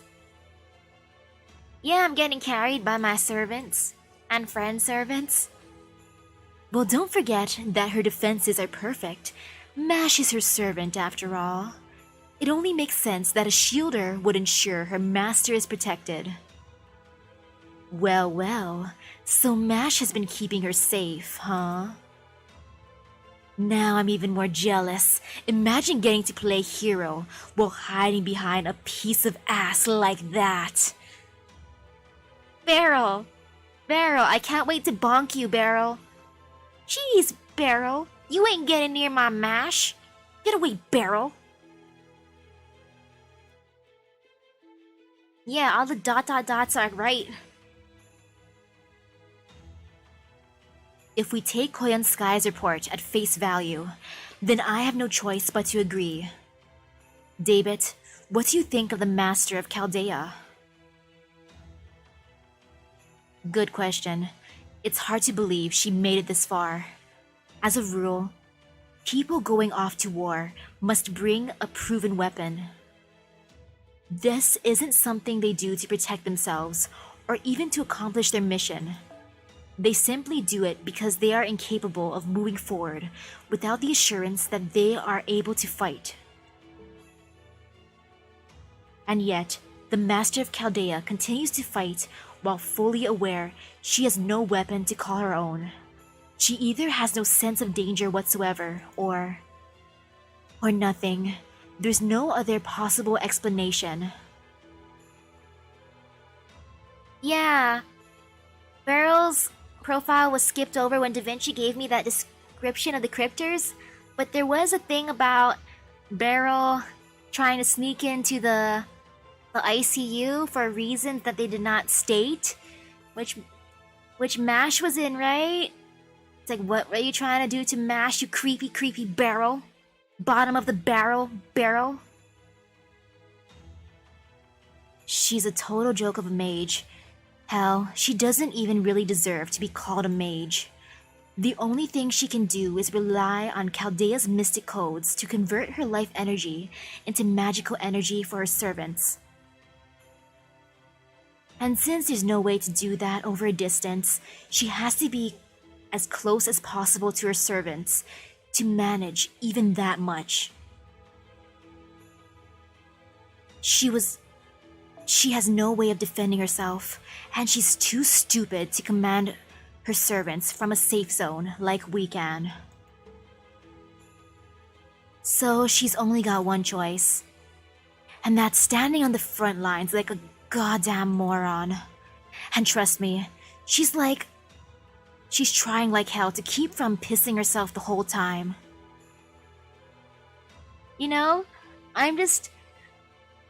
Actually, Kadok can say that.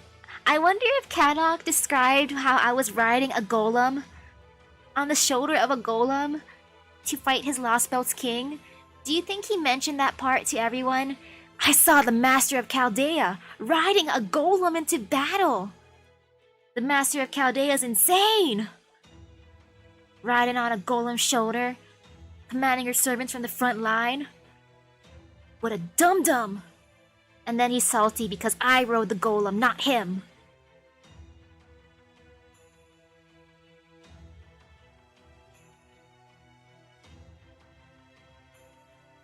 Koyanskaya, let me make sure I have everything straight.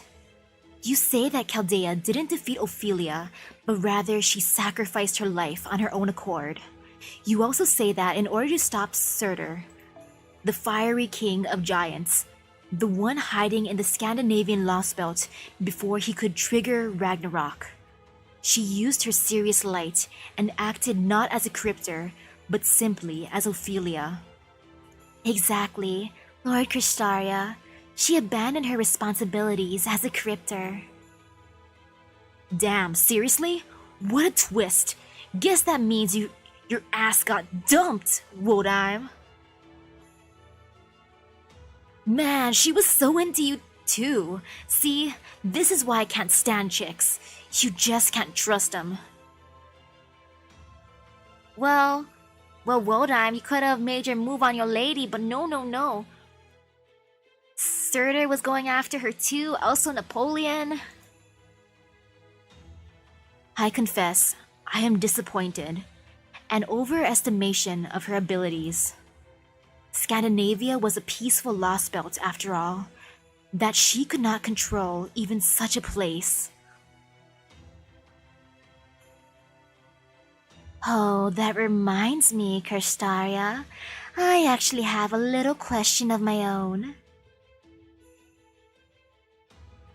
You know about Surtur all along, right? And yet you still entrusted Scandinavia to Ophelia. In fact, weren't you the one who told her to keep Surtur around? If so, something doesn't quite add up. Surtur was the natural enemy of the Scandinavian Lostbelt, you know. Does that mean you left him there specifically so he would destroy it? Is that what the foreign god asked you to do? Yes, I did advise Ophelia to keep Surtur around. Given Skahakskadi's nature, I thought it to be possible that she may sympathize with Chaldea. I suggested we keep Surtur around as a sort of insurance against that eventuality. Sadly, it seems even that was too much of a burden on her. I thought it would have turned out better. Aha! Now I see. So you were worried Ophelia wouldn't be able to handle it on her own. You always knew what a weakling she was, even as you kept telling her how much you trusted her. You're a devious one, aren't you, Lord Kristaria? In that case, I'm happy to forget the whole thing ever happened. I'll make sure not to mention this to the foreign god or the other alter egos, of course. I appreciate your faith in me, Koyanskaya, though I always find it worrying whenever you add in bonuses like that. Koyanskaya, you said you lost track of Chaldea around the North Sea. I suppose they could have escaped with Zero Cell, But given their lack of resources, I can't imagine they would be willing to do so for long. In which case, they must have reached the Wandering Sea. How troublesome. That was the one place the foreign god could not touch, or the place the foreign god felt no need to bother with, at any rate. And since the mages of the Wandering Sea have no interest in the future of modern mankind, we assumed they wouldn't interfere with our plans. But perhaps our decision to ignore them was a mistake. Huh? Not even the foreign god could do anything about them? Evidently not, since they clearly avoided being erased. The Wandering Sea is an island unto itself, both part of and separate from the rest of the world. You can't take an eraser to something that already doesn't exist. Anyway, this puts us in a pretty pickle. I have no idea how we'd find them now. How about you, Koyanskaya? You can travel between Lostbelts at will. Can you track them down? I'm afraid not. I may possess independent manifestation, but I can't sneak into the Wandering Sea without knowing exactly where it is. That makes sense. Then I guess we'll just have to forget about Chaldea for now. Focus on our own Lostbelt and... Not happening, Pepperoncino. Between Kadok and Ophelia, they've already taken out 2 of us. We can't ignore this Chaldean remnant any longer. We need to crush them, quickly. Right, Wodime? There's no reason to keep eyesores like them alive any longer than we have to, is there? Oh, come on, don't tell me you're siding with Pepe on this. You're going to let them get away with this? Then again, I guess you're already pretty much set, aren't you? No one could ever hope to cross that sea of yours after all. All you've got to worry about is which bottle of champagne you're gonna open after you win by default. But for us mere commoners, this is a matter of life and death. Isn't that right, David? How am I supposed to enjoy my manhunts when I know Chaldea could stab me in the back at any time? Come on, Koyanskaya, this is your jurisdiction here. I mean, there's 3 of you alter egos, so can't you figure out a way to take care of them as part of your job, oh great disciples of the foreign god? I don't like you, Beryl, but you got a point. If I was in your shoes, Beryl, I would do that too. I'd be like, let's crush Chaldea. I'd want to crush my enemies too like you, Beryl. I hate that I agree with you, Beryl, but... I agree. Let me think. Rasputin's team is out fighting a group of proper human history servants in the Grecian seas right now. And I don't know what it is that creepy Onmyoji loves about India so much, but he refuses to budge from there, so...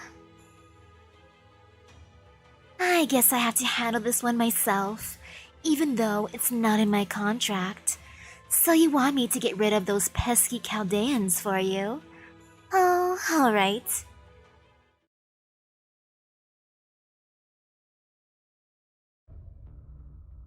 Just like that, huh?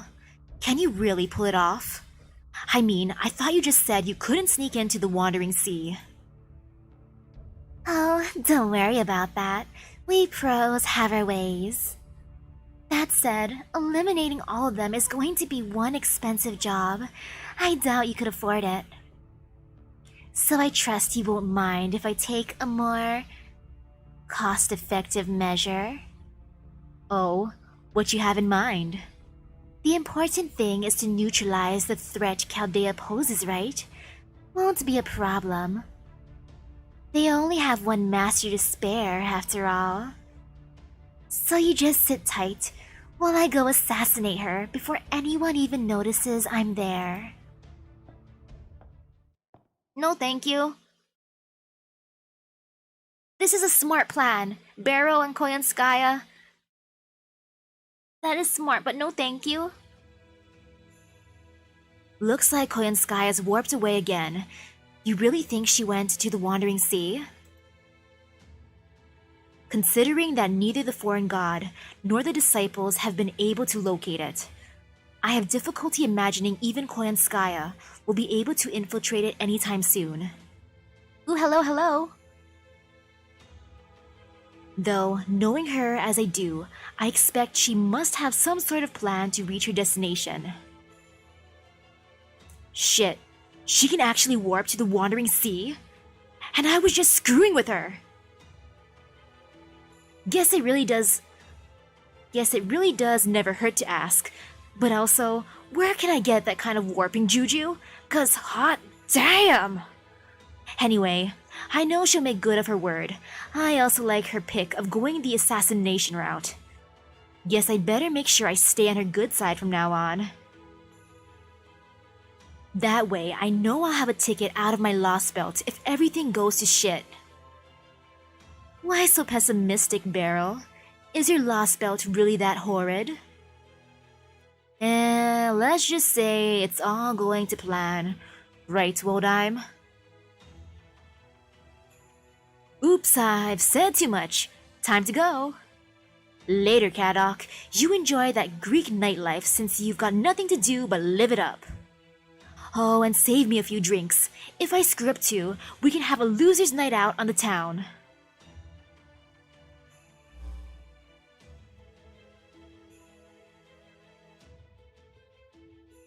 As if he wasn't treating me like a traitor just a few minutes ago. The worst part is, he meant it. Whatever this meeting's done. So I'm heading out too. Besides, I only just got you this Greek Lostbelt. You said there's a few different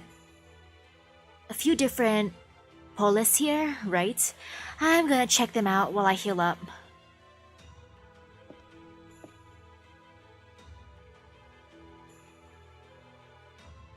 Teehee. I'm glad to see Kadok doing so well. He's still as angsty as ever, of course, but he's so much more brazen now than he used to be. It's wonderful. Anyway, I think I'll be going now too. Krishtaria? David? This may not be my place to ask, but aren't you two at all sad about Ophelia's death? Good question.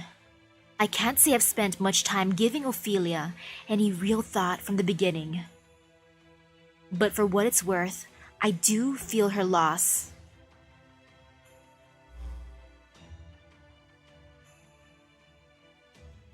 I see. Looks like I'll be the only one bringing flowers to her figurative grave then. Out of the Crypters, I like Pepe the most. Look, even Pepe's bringing flowers to Ophelia's grave. What a nice guy you are, Pepe. But that's okay. Flowers are the only thing my Lostbelt has plenty of. It might not line up with her beliefs, but I can still hold my own little funeral for her. I'll be sure to add some flowers for you, too, Krishtaria, since I've not seen you so much as smile since you sat in that chair.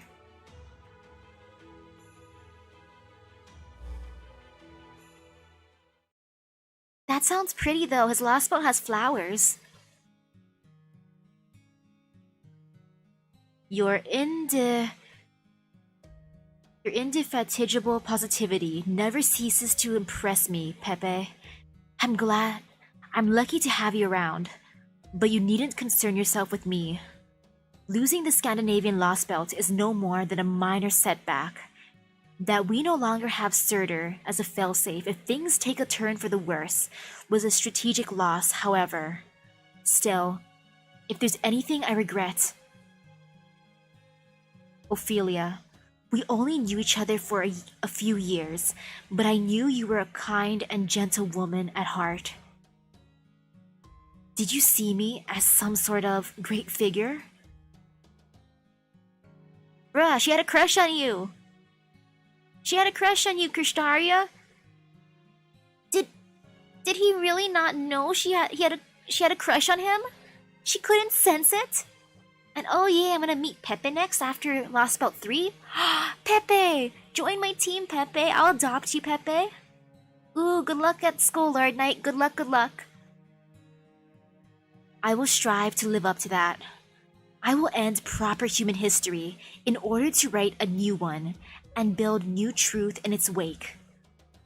You may try to resist, members of Chaldea, but in the end, it is we Crypters who will prevail.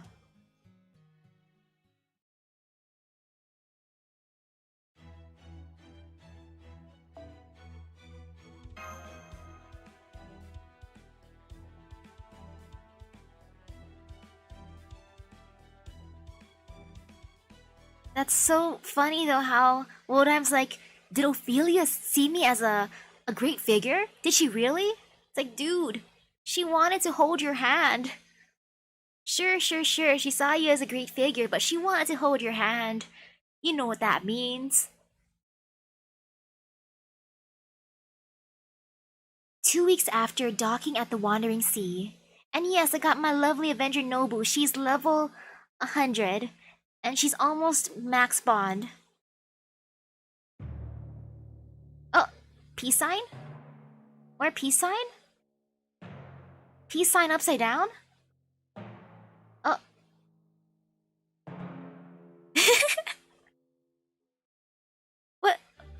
What was that? What just... The scene of peace signs. I love it, I love it.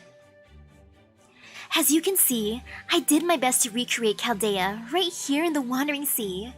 I call it the Wandering Sea Chaldea Base. Go on, everyone. I believe a round of applause is in order. Clap, clap, clap. This is amazing, Senpai. I can't believe Sion and Captain built all this in just 2 weeks. 2 weeks? Man, we've been here that long already? Indeed, this is quite the contribution to our cause, but then I suppose this is what the Atlas Institute's brightest can do. I say, you there, you didn't forget about my director's office, did you? The one I ordered with a private bathroom? Oh, those backgrounds are gonna now replace the old ones during events? Ah, so that's what the prologue was for then.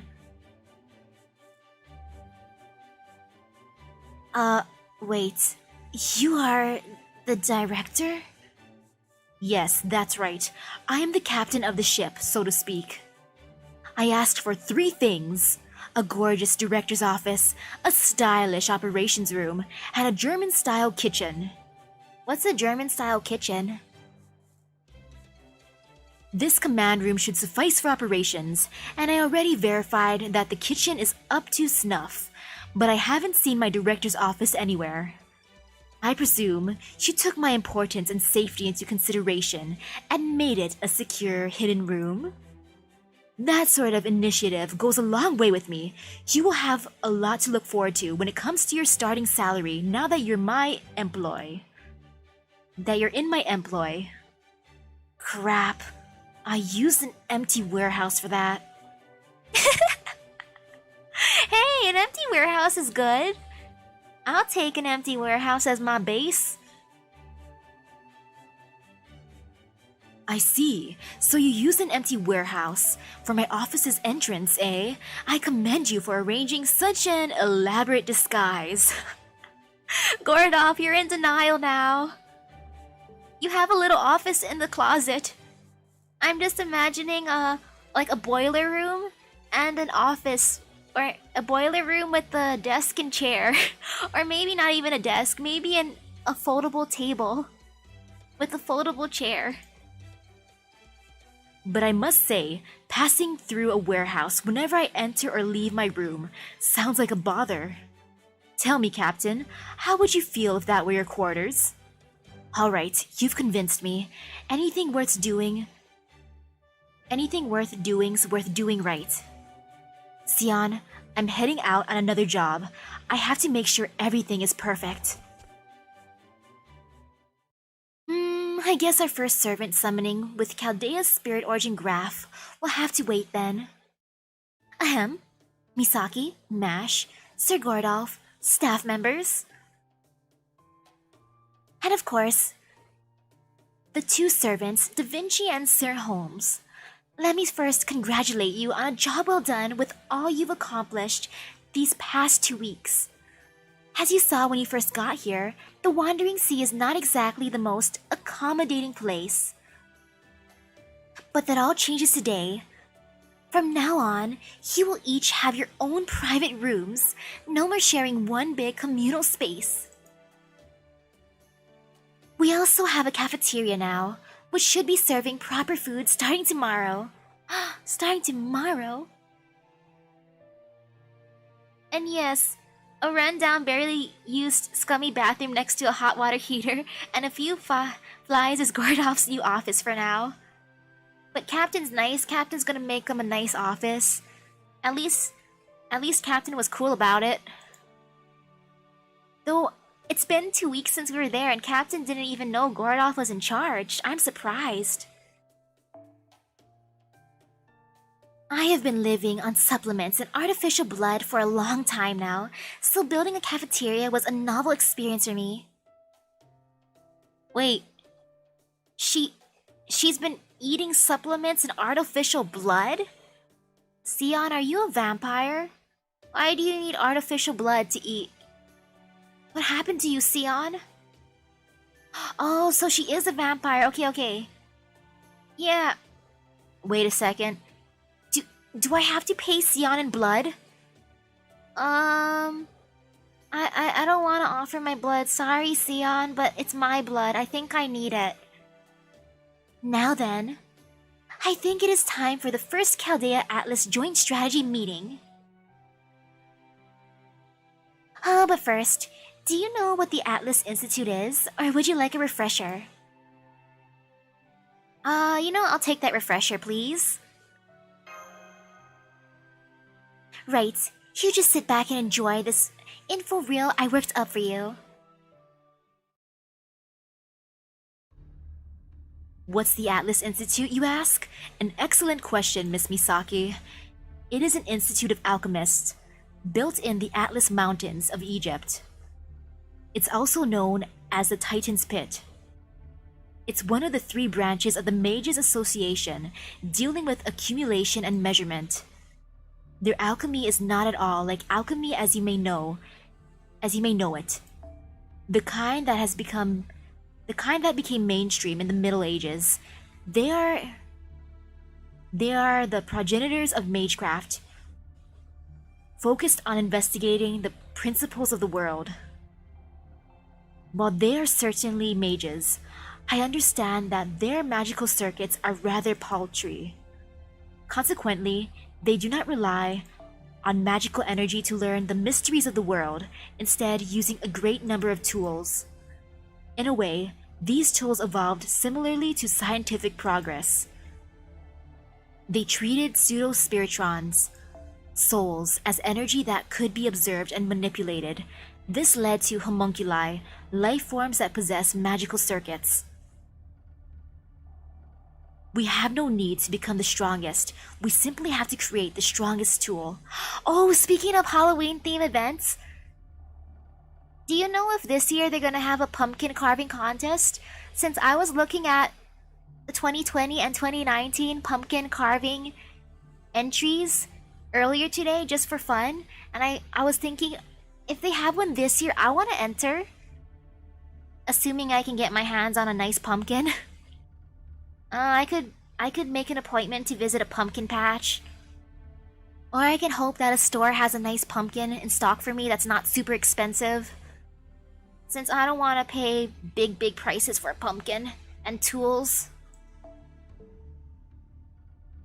We have no need to become the strongest. We simply have to create the strongest tool. That was their motto. True to their words, they created many weapons. In the world of magecraft, they are called the Seven Taboos, The Atlas Institute created 7 weapons capable of destroying the world.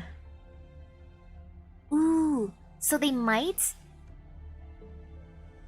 For the 2021, it said that it was announced on the 15th. I'm not sure about the 2019 one. I forget what it said on the website, but assuming they follow that same schedule, hopefully, I want to carve a nice pumpkin.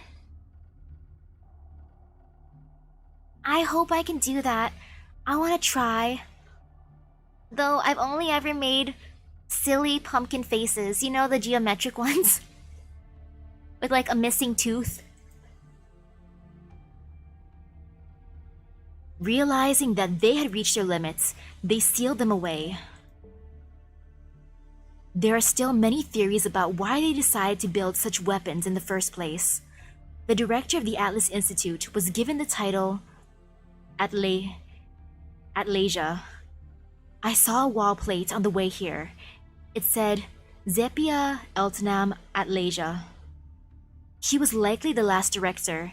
There seems to have been a successor designated, but the name wasn't recorded. The directors of this institute would always go mad, and as a result, they created forbidden weapons that would destroy the world. It's also possible that they would try to prevent the destruction of the world, fail in the process, and then go mad as a result. Regardless, this place is a storehouse of mystic codes unparalleled anywhere else on Earth. Carving pumpkins is still fun though, like if you get the chance. Or actually, if you do get a pumpkin and you feel like carving it, I recommend taking the seeds out of the pumpkin, cleaning the seeds, like washing it with water, and then baking them. Since baked pumpkin seeds are tasty, at least to me. Clean off the pumpkin guts, put the seeds on a tray, sprinkle some salt on top, throw it in the oven, bake it for a bit, and then yum! They're tasty, they're delicious. It's a good snack. Although in reality, it's more like a disposal site. The alchemists of this institute would constantly invent things. These were treated as failed creations, and a mountain of terrible weapons accumulated. We're headed to the center of that. What do you think? Did you understand my summary of the Atlas Institute?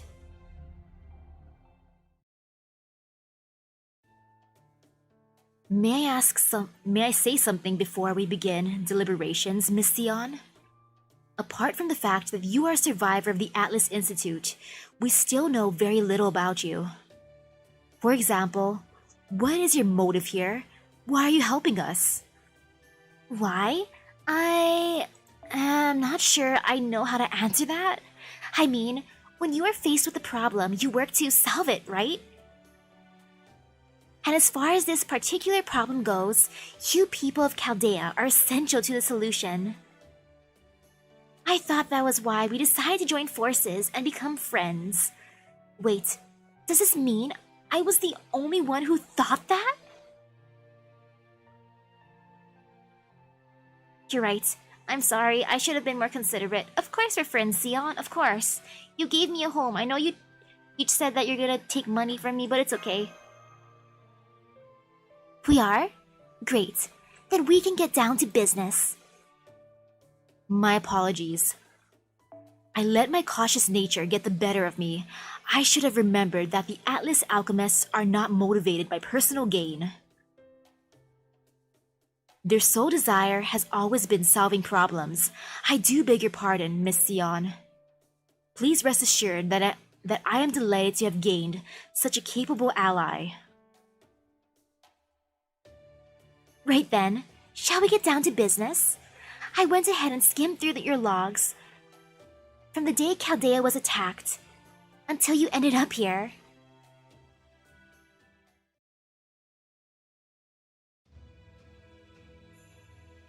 December 31st, 2019. Chaldea is attacked and frozen solid. That same day, 7 pillars of light are seen streaking down from space, and Krishtaria Wodyme broadcasts his victory speech. Krishtaria used to be a master from Team A. the linchpin of Chaldea's rayshift experiment. But now, he refers to the new group he belongs to as the Crypters. Given that Team A was found to be missing during the operation to unfreeze them before Chaldea was attacked, we can assume that the Crypters Krishtaria refers to are the other Team A members.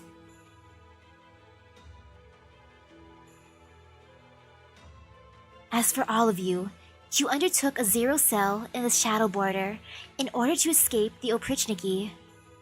Although you only spent a few weeks inside Void Space, 3 months had passed when you emerged into Standard Space.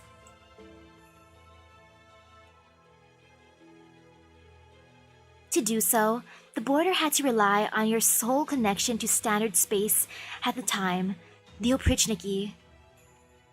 This led you to the Russian Lostbelt, a frigid alternate history inhabited by the Yaga. As you attempted to gather more information about your situation, you ended up facing off with Ivan the Terrible, the king of the Russian Lostbelt. Oh, that's cool how you were able to grow your own pumpkins. Oh, it's sad that they didn't grow as well, but they kind of grew, right? And watermelons sound good. I tried growing watermelons before, it was a fail. They ended up very, very tiny and shriveled.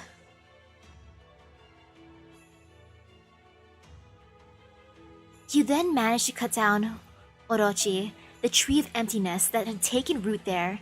I'm still working on what these trees actually are. But based on the data about its internal gravitational field recorded during that battle, I think we can make an educated guess. Once the tree was cut down, the storm it had been generating disappeared, and you were finally able to pick up my broadcast from the Wandering Sea. From there, you decided to make a beeline for the North Sea.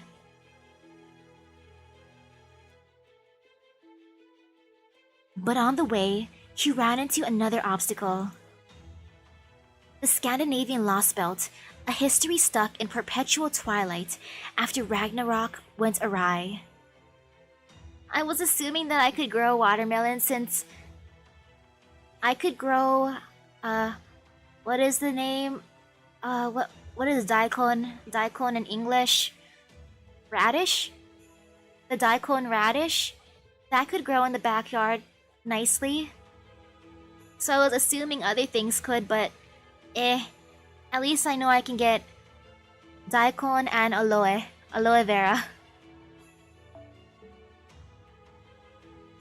The Scandinavian Lostbelt, a history stuck in perpetual twilight after Ragnarok went awry.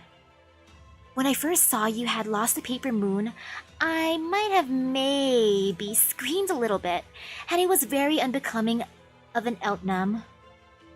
So you can imagine my relief when I found out you recovered it.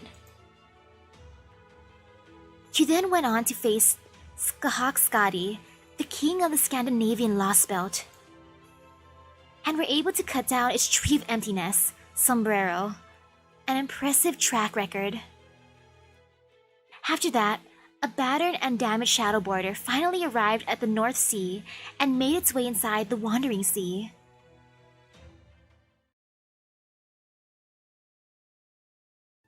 And now, here we are.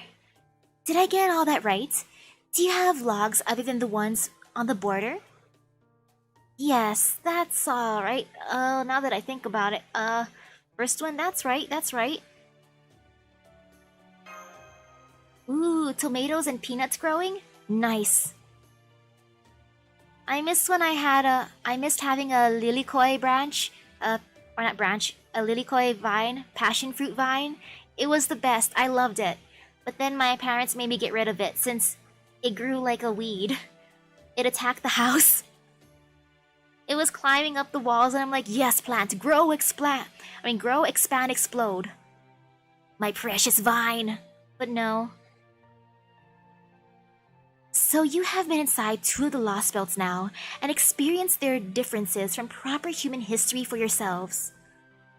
These Lostbelts are dead-end timelines that were pruned away by human history itself once they were deemed unworthy of being allowed to continue.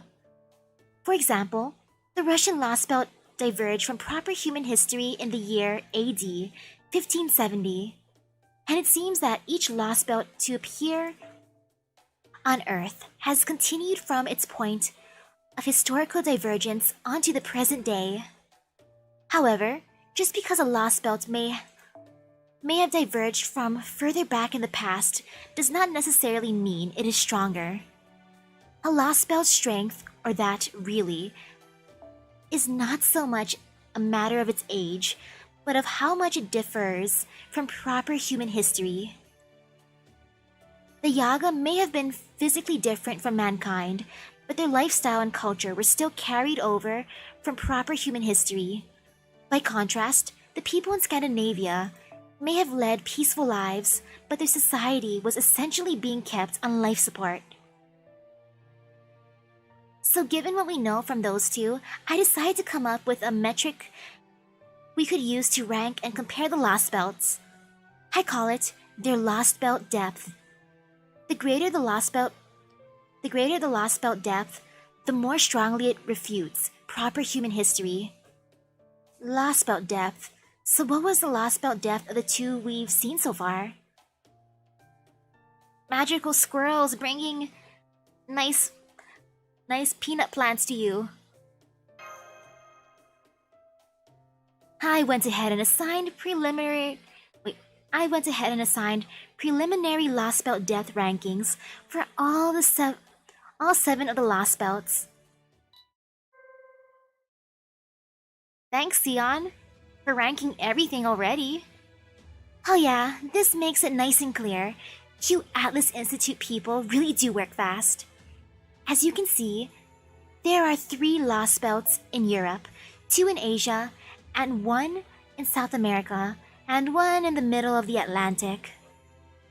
That last Lostbelt is the only place on Earth that still has an ocean from before the world was reset. Wait, cut. Scratch that. I forgot about the Wandering Sea. We still have oceans too, obviously. Never mind that. Did you say the Atlantic?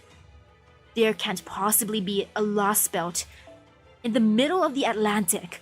There's never been any inhabitants in the middle of the ocean in all of recorded history. Well, there are now. In fact, that Atlantic Lostbelt is our ultimate objective. That is the one spreading its tree of emptiness branches all throughout Earth's atmosphere. And I have good cause to believe it is where we will find the Crypters leader, Crypters Woldheim. If you want to see the map clearer, here you go. Here's the lovely map. I'm assuming the bigger the circle, the bigger the Lostbelt depth. That's my assumption. Bigger circle, bigger baddies.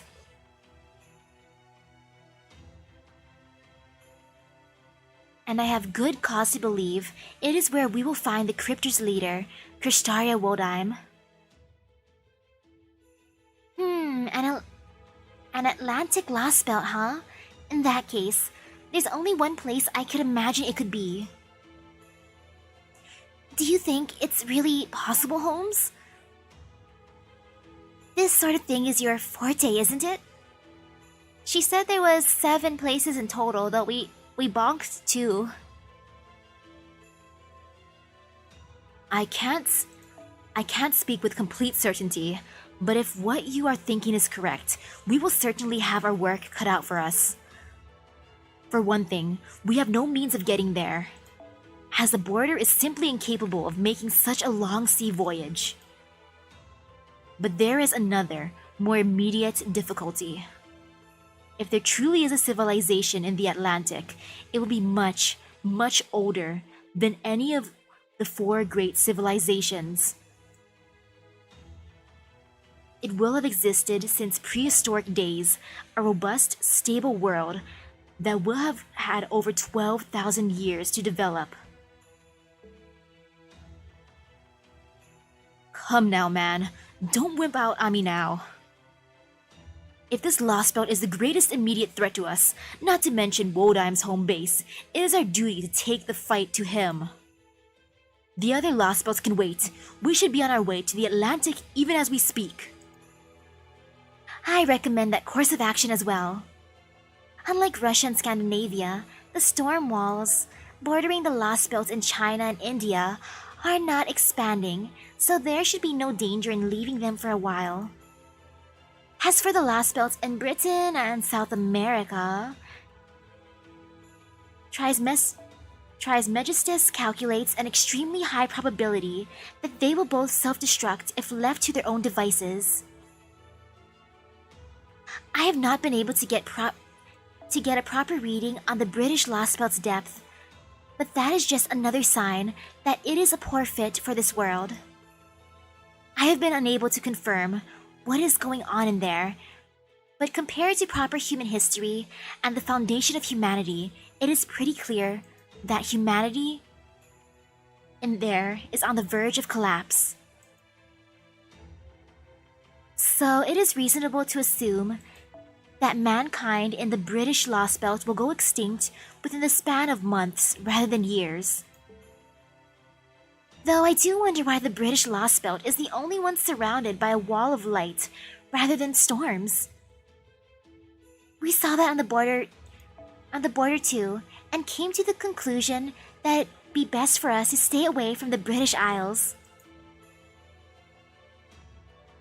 Last is the South American Lostbelt. While it appears to have a very high value to its Lostbelt depth, I cannot seem to get any clear information. So I can only conclude that its civilization is just about dead and gone. And that in turn means that even among all these bizarre histories, it is exceptional, and thus not one we need to concern ourselves with, as far as fighting with the others for dominance. So in short, your next destination is the Atlantic. To that end, we'll be making some extensive modifications on the border, and by we, I mean Da Vinci with me assisting. However, since it will take us at least a month to finish, I would like to invite the rest of you to enjoy a bit of rest and relaxation here in the meantime. Yay! Yay, I got a vacation! In this case, depth would be how important it is. And the difficulty scale. That goes double for you, Sir Gordolf and Misaki. Once we get our operation going, you two will be on the front lines. You should take advantage of the rest while you can. You will need to get all the rest you can before the final battle in the Atlantic. Don't have to tell me twice. A sea voyage in the border, huh? Don't have to tell me twice. I want a vacation. Heh, as the commander of this outfit, I hardly expect to be out on the front line, but you are right about me having been under considerable stress. Indeed, now would seem to be an excellent time to recuperate. I must say, I had heard that every mage in the Atlas Institute was a cranky old misanthrope, but you've turned out to be a most considerate young lady. It would be the height of rudeness to turn down such a kind offer. Now then, I think I'll begin with a nice hot shower in my wonderful new office. Ha ha, things are finally looking up for old Gordolf. We'll have the world saved in no time. Why don't you go rest up too, senpai? I know I can't wait to see what our new rooms are like. Ooh, nice how you're able to grow sweet potatoes. Oh man, I love sweet potatoes. The Okinawan sweet potatoes especially, those purple ones. The ones that are basically ube. I will be able to do the Epic of Remnants. I wanted to do Lostbelt 3 just for the new backgrounds. Though if Lostbelt 3 hurts me too much, I'm gonna go to the past, aka Remnants. Yes! Let's go check them out. I hope they're just like the ones in Chaldea. I want to check out my room.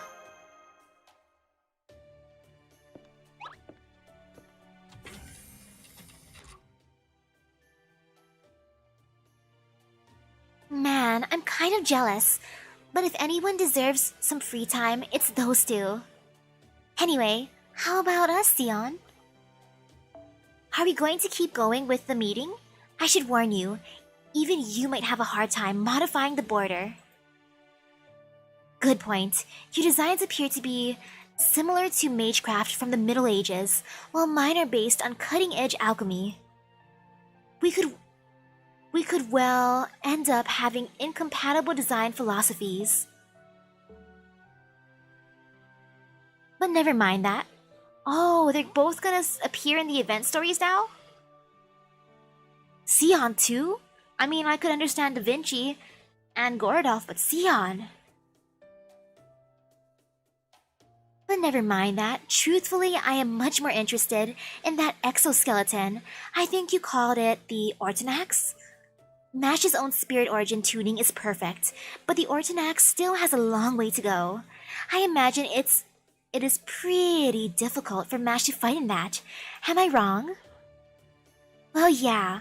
I had to build a lot of the Ortonax from spare parts for the border that I just had lying around, so of course it's not perfect. So what did you want to mess with? You know there's no way to restore her old defensive power, right? Of course, we could not possibly recreate Galahad's gift with Earth as it is now. So instead, I was hoping you might let me tinker with the bunker bolt mechanism. I mean, it does not have to be right this second, but I have something in particular I would like to add to it before we get to the Atlantic. Before I got pulled into Trismegistus's development, I was working on a conceptual weapon related to one's natural longevity. I'll let Sion tinker with the Ortonax. I trust her for that. Give Mash her upgrade. Make Mash extra powerful. Mash smash!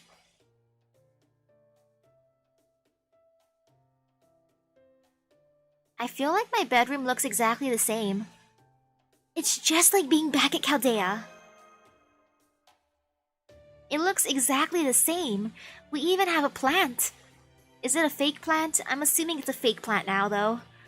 And some books. I have a bed. What is that, a TV? Or a microwave in my room in the corner? Something like that. What else do I have? I have a shelf. I have a table. I'm assuming that's all I have in my room. Maybe I have a cabinet for my clothes. Maybe, just maybe. If not, it's okay. Oh, there's some differences to design, but the same general layout? Yeah, it seems pretty similar to my room in Chaldea. I hope the bed is comfortable. My vacation starts now, yay! Fall. I know, some of the details are a little different, but it's still an amazing recreation of Chaldea's rooms. Sion and Captain really outdid themselves. Why don't you go check on your own room, Ash? Oh yes, good idea. I was so happy I forgot all about that. Okay, I'll go take a look at the room they gave me right now. We're all done with work for the day, so there's no reason not to relax and enjoy yourself now. Good night, Senpai. I'll see you tomorrow morning for breakfast in the new cafeteria. That's a lot of potatoes! 40 plus? And 100 plus pounds? That is amazing! That's a good harvest!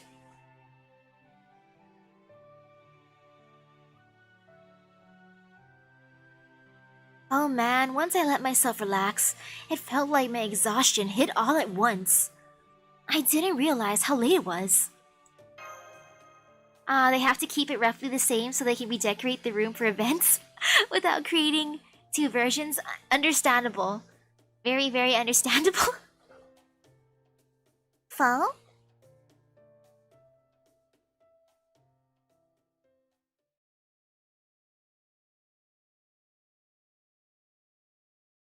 Crap, I'm already awake.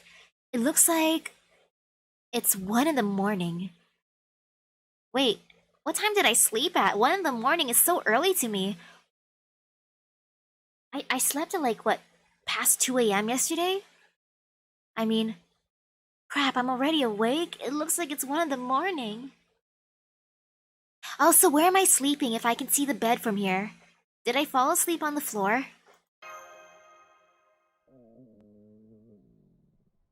Was that my stomach in the game? Come to think of it, I didn't have any dinner. I'm thirsty. You know, I care more about water than food, so I'm thirsty. Fo's still fast asleep. They said the cafeteria should be ready now. Time to get myself a 1 a.m. snack. Maybe if I'm lucky, I'll have cookies. I can't believe this. The nerve of that Atlas churl.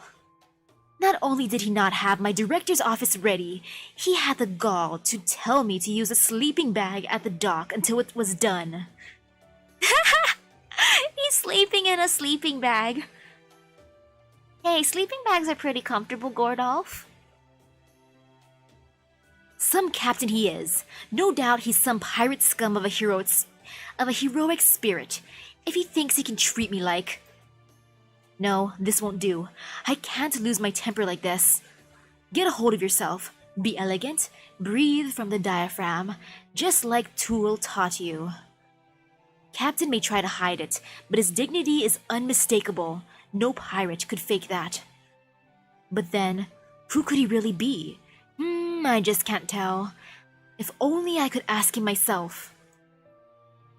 But I can't do that. A commander must maintain a certain dignity. Why can't he just accept that we're allies now and tell us his true name already? Well, I better make myself comfortable since I'll be spending the night here again.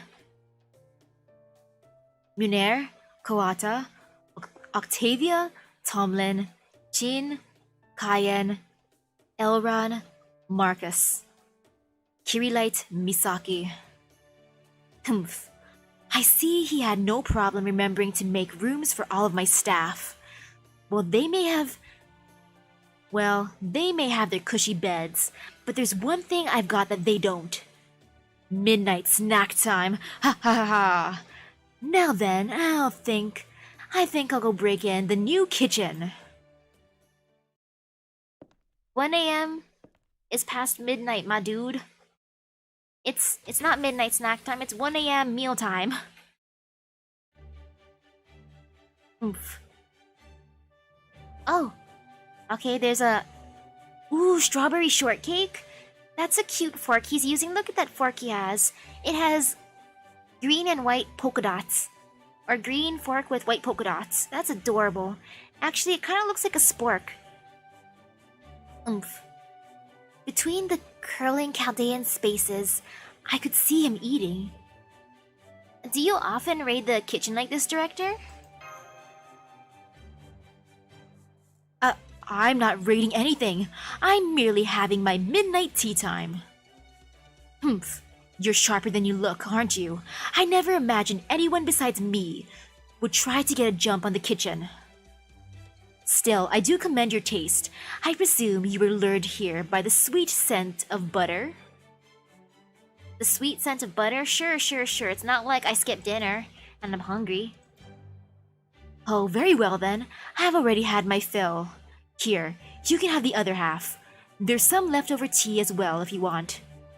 That would be great, thank you. It smells so good, how can I refuse? That would be great, thank you.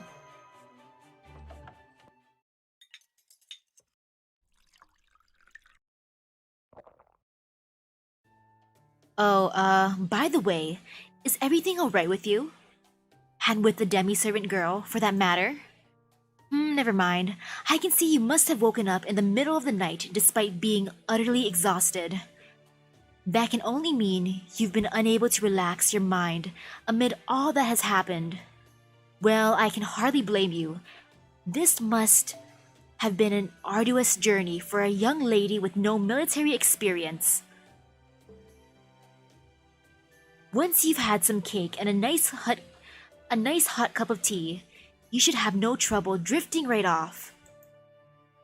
Go back to your room once you finish that, and you'll see how right I am. And of course, I trust that you would join me in pretending none of this happened tomorrow morning. Now that you've eaten the other half of the cake I found here, that makes you my accomplice after all. Huh? What do you mean by that? Huh? Huh? Exactly what I said, of course. I found this cake here with a note that said, "For Misaki." You ate my birthday cake? You ate my celebratory cake? You ate my cake? Heh, don't bother making excuses. Your friends baked it as a part of a master welcome party they'll be throwing tomorrow morning, didn't they? My friends baked me a cake and now you ate it in the middle of the night if I didn't wake up and come here. My cake. My cake. Some nerve you lot have, throwing a party and not inviting me. I admit, I was pretty steamed when I saw this cake with your name on it, but I calmed down quickly and decided to do the kind thing and taste it for you. Before I knew it, I'd eaten half of the thing. In fact, I was just appreciating how delightfully sweet its cream was when you found me. Now then, are you all finished? Haha, good. This makes us partners in crime. This does not make us partners in crime. This was not a crime on my end. It said "for Misaki." But I thought you made this cake, Director. Director, you look kind of pale. Actually, it doesn't look pale. He looks blue. I thought you made this cake for me. First one. Huh? Hold on, you mean you didn't know about this cake? Then who made it? And more importantly, is it just me or are we both looking off color? I also can't help but notice that I'm feeling rather cold and dizzy all of a sudden. We got food poisoning. Warning. Unauthorized life form detected. Civilian personnel, please remain in your rooms. Security team, please suit up and come to the command room. An unauthorized life form? But then, we've got an intruder here? What the? Get back before you get hurt. There's a real nasty woman over there. Captain? Who is it? No, this way, Director. A real nasty woman, I know who she is. Well, this is an unpleasant surprise. I never thought a grown man would stoop to stealing food meant for a child. In fact, you shocked me so much that I lost control of my presence concealment. It seems the one thing you excel at is getting in other people's way. Wouldn't you agree, Your Excellency? Tomamovich Koyanskaya! Impossible! How did you get into the Wandering Sea? Koyanskaya! Hold up, run that name by me again? Koyanskaya! Trade secret. This was a special trick I'm afraid I could only do once. And now, you've gone and ruined it, Your Excellency. There was only enough poison in that cake for one person. Half a portion means half the effect. I can't believe my plan to poison her without leaving behind any evidence has backfired so spectacularly. Poison? Poison? Don't be absurd. I gave it a thorough taste test to ensure it was safe. Yes, let me test this cake for poison by eating it. Let me see, I gotta make sure it's not poisonous. Let me just lick this cake. Blah. It tastes good to me. That must not be poison. Delicious cake. Gordolf, I don't think it works that way. Between the buttery scent, the buttery taste, and the creamy light texture, it was a perfectly gourmet cake. If it had truly been poisoned, I would have spit it out on the first bite. I accounted for that, of course. I made sure to use just enough that not even a mage would notice. I even went to the trouble of mixing it into a delectable cake instead of plain old water, just to be doubly certain.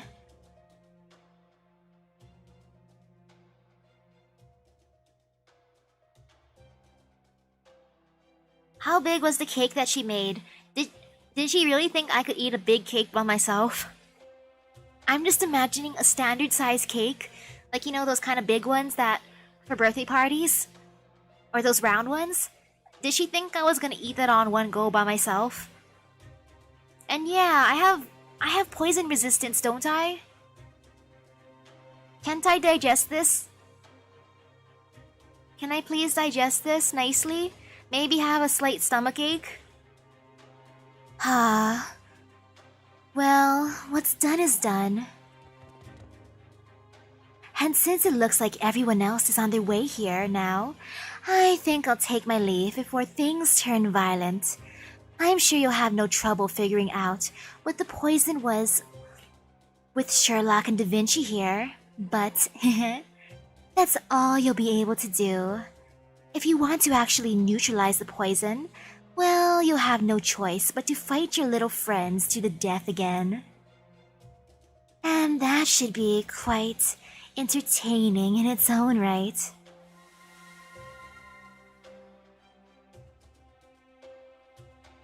Damn it, she's warping away. What are you waiting for, you fool? Hurry up and catch her before she... What do you mean, me a fool, Gordolf? You could have you could have used your golf punch. Use that golf punch. It's no use. She's already gone. Never mind her now. We need to get you two to the infirmary. Sion, we've got an emergency. Take Da Vinci and I'll do my best to cleanse the poison from them in the meantime. I gotta get my stomach pumped. Hey, at least the cake tastes delicious. Extra buttery goodness. When Gordolf was saying that it was super buttery and sweet, I was thinking, is it gonna be death by calories? I was imagining her just packing the cake full of extreme calories to destroy my arteries. But no, it's poison. I thought it was gonna be the extreme calorie cake. The artery destroying cake. I'm back. I just got out of the infirmary. I'm back. Senpai, are you okay? What did the test say? Calm yourself, Miss Kirilight. I'll get to that. It's been half a day since Koyanskaya infiltrated our new base. We've done everything we can to treat Misaki and Mr. Gordolf. Bluntly, Mr. Gordolf has at most 10 days left to live. As for Misaki, this is rather difficult for me to say, but... difficult as to say, she is essentially fine. The poison remains in her system, but it will have no more effect than a bad cold. A cold? Even though it's fatal for Director Gordolf? That can't be right. We both ingested the same amount of poison. I ate a whole half of a cake by myself. Ooh, hello. How's it going? Well, I just got poisoned after eating cake. But I think I'm alright. I just have a tummy ache in the game, I think. Unfortunately, my commander only has 10 days left at most. Yes, but thanks to her contract with Miss Kirilight, Miss Misaki has a rather potent resistance to poison. If that contract were to be broken, she would most likely be dead in an hour. Wait, why? Gordolf has 10 days and I only have an hour? If I didn't have poison resistance? That's not fair. Why would I only have an hour? I'm strong. I'm a warrior. I went on how many adventures? I must have the best muscles by now.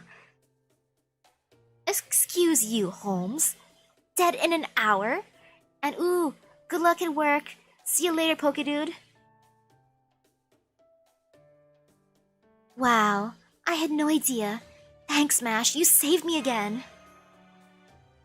Well, of course I'm honored to be helpful, but don't we still have to do something to help Director Gordolf? Damn straight you do. What are you waiting for? I know you can figure out an antidote. They say genius recognizes genius, right? And you're two of the greatest geniuses in human history. Then put all that genius to work and help me already. I'm terribly sorry, but for once, there's nothing we can do. We analyzed Koyanskaya's poison, and I'm afraid she's chosen some, frankly, troublesome ingredients. Its base sequence does not exist on Earth in 2020. As such, there is no way for humanity in its current state to reproduce it. Which also means it's impossible to formulate an antidote. Its base sequence doesn't exist on Earth in 2020? So Trismegistus II is telling us, yeah. We did determine that the poison they ingested is some sort of natural substance, but we have had no success determining what plant it was extracted from. All we know is its name, Xian Sui Ming Mai, or Immortal Decline, and the fact that it was used a number of times in the past. I can tell you that its name is likely of Taoist origin, considering all its references to immortality, and that the plant it comes from is medicinal, but unfortunately that is all. Ooh, hello. This is awful. If it doesn't exist in Earth 2020, then... Aw man, we gotta go to a Lostbelt. This is awful. We're gonna have to travel to Asia based on that name.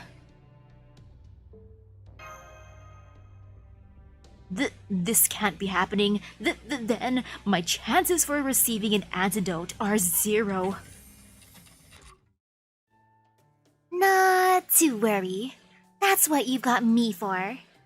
We may not be able to reproduce the poison just yet, but since we know it is of Taoist origin, it most likely comes from China, so our next step is clear. Just because it's gone in the modern era doesn't mean we're out of options.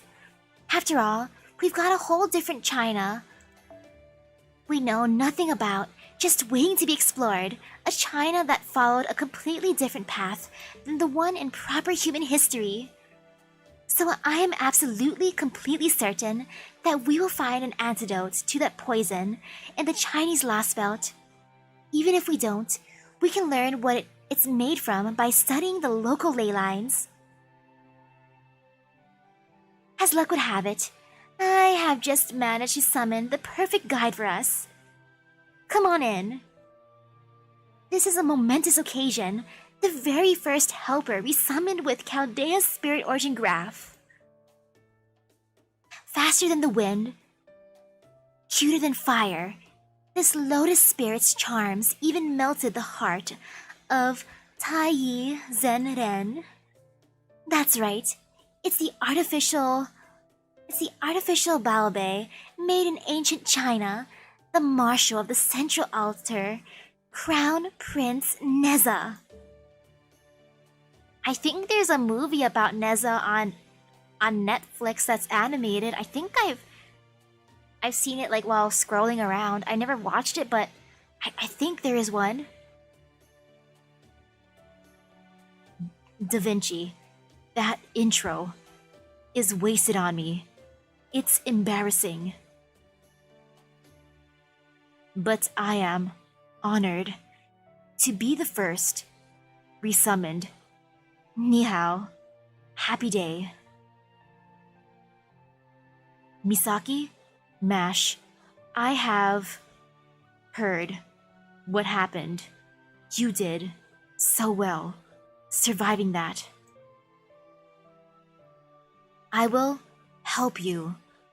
From now on, I will work 3 times harder to make up for lost time. Thank you, Nezza. That's wonderful. Da Vinci, you beautiful goddess. I knew glasses suited you. Then you'll go to the Chinese Lostbelt to save me? Fantastic. The Atlantic Lostbelt can wait. Besides, we need to deal with all the Crypters sooner or later. Prepare to go immediately, everyone. We're invading the Chinese Lostbelt to take back proper human history. The next Lostbelt. No, I understand how you feel, Master, but Director Gordolf's life is at stake. We have to deal with all the Lostbelts, no matter what may be awaiting us in them. After all, we're not wanderers. We have our own world with our own history. Yeah, I know.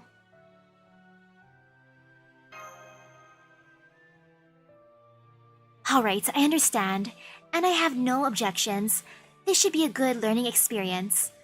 Besides, you are still technically poisoned yourself, Misaki. Just because it is not affecting you right now, does not necessarily mean it will not later. We really should neutralize it. Wonderful. This is tremendously promising. What are we waiting for? Let's get the border ready to... Not so fast. There's something else we need to clear up first. How did Koyanskaya enter the Wandering Sea? We need to understand that so we know it can't happen again. It should be impossible to warp into the Wandering Sea from the outside, since it's impossible to see and its coordinates are always changing. And yet, she popped inside like it was nothing, which means... There must have been something she was able to use as an anchor. Just to clear up any doubts, Miss Sion, I don't suppose Koyanskaya was originally from the Wandering Sea? I did not roll for Mysterious Heroine X since I used all my luck yesterday in Arknights getting Mudrock. I gotta save my gacha luck for Space Ishtar. I already know my gacha luck went poof for a while. Or at least for maybe the rest of the week. Or perhaps she had visited here at least once before? No chance. This was definitely her first time here. Then that leaves only one possibility. One of us summoned her. Or rather, more precisely, one of us possesses something with some connection to her. Something connected to her? What do you think it could be? For this, I doubt it's anything related to magecraft. Could be as simple as a pair of gloves or a hairbrush. Whatever it is, I'm guessing it's something small that contains a fragment of Koyanskaya herself. Gordolf, why are you shaking? Director Gordolf? Is something wrong? Gordolf, what did you do?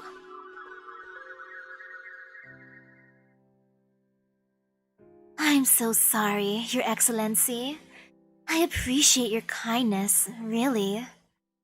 But I've been hurt too many times in the past. I just can't bring myself to trust anyone else again. Even though I really want to. Snuggling up close. What is this flashback? What? Yes, of course. I understand completely, darling. What is this? Rest assured, I am a patient man. I can wait as long as I must to melt the ice around your heart. In the meantime, you may use my connections as you see fit.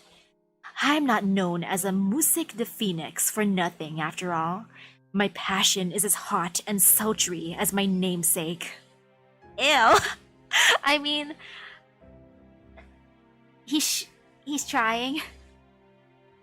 Yes, his passion is as hot and sultry as his namesake. Man, I swear to you that one day my undying love will find the perfect mink coat to warm your frozen heart. Why aren't you saying anything? Forgive me, Your Excellency. I was just so touched by what you said. Here, Your Excellency, I want you to have this lipstick. Pretend it's me. Keep it close to your heart, where no one can ever see it. I know how awful I can be, so I'm afraid I may end up disappointing you over and over and over. Over and over. But please remember this. If you swear to hold on to that lipstick forever and ever, I promise you that one day I will return to you, no matter what fate may have in store. Snuggling up even closer. Gordolf! Even after she betrayed us in Chaldea, you didn't throw that away? Were you really keeping hope that you'd get the girl? Dude! Really? She fulfilled her promise, but Gordolf, you're supposed to throw that away. Seriously, you're supposed to just yeet that thing after you realize she's a... Wow. Snuggling up even closer. Yes, of course I remember. I have faith in you, Koyanskaya. I always will. Ah!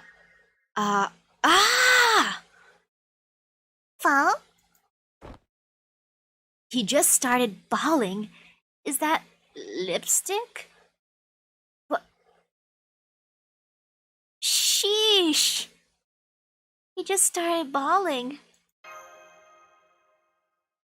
Well, why, you... Ah, you stupid thing!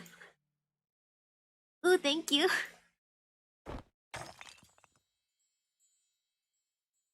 Gordolf.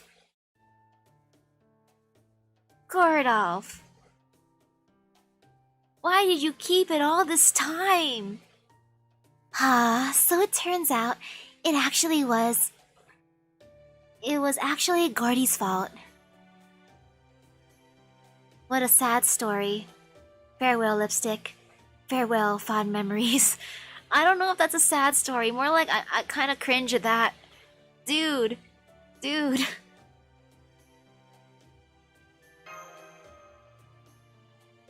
At any rate, that's one problem taken care of. We finished investigating the base and removed all traces of Koyanskaya or anything she left behind. We should no longer have to worry about unexpected visits from her in the future, correct, Miss Sion? Yeah, she had one shot at taking you out, and she blew it. I would venture a guess that she is none too pleased right now.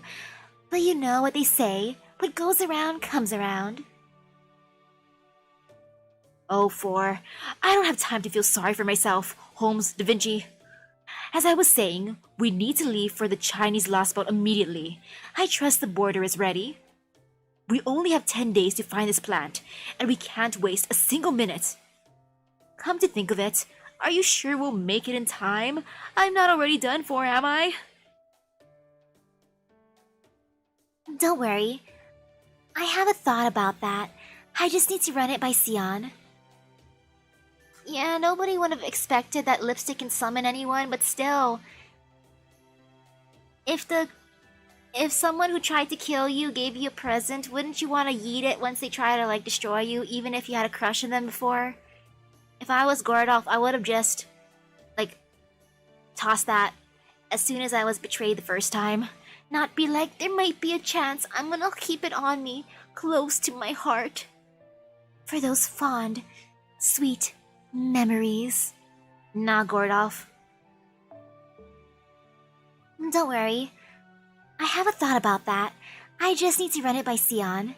Sion, you designed the paper moon. Do you think it'd be possible to zero cell from here all the way to the Chinese Lostbelt's border? Especially since I'm guessing Captain there is actually...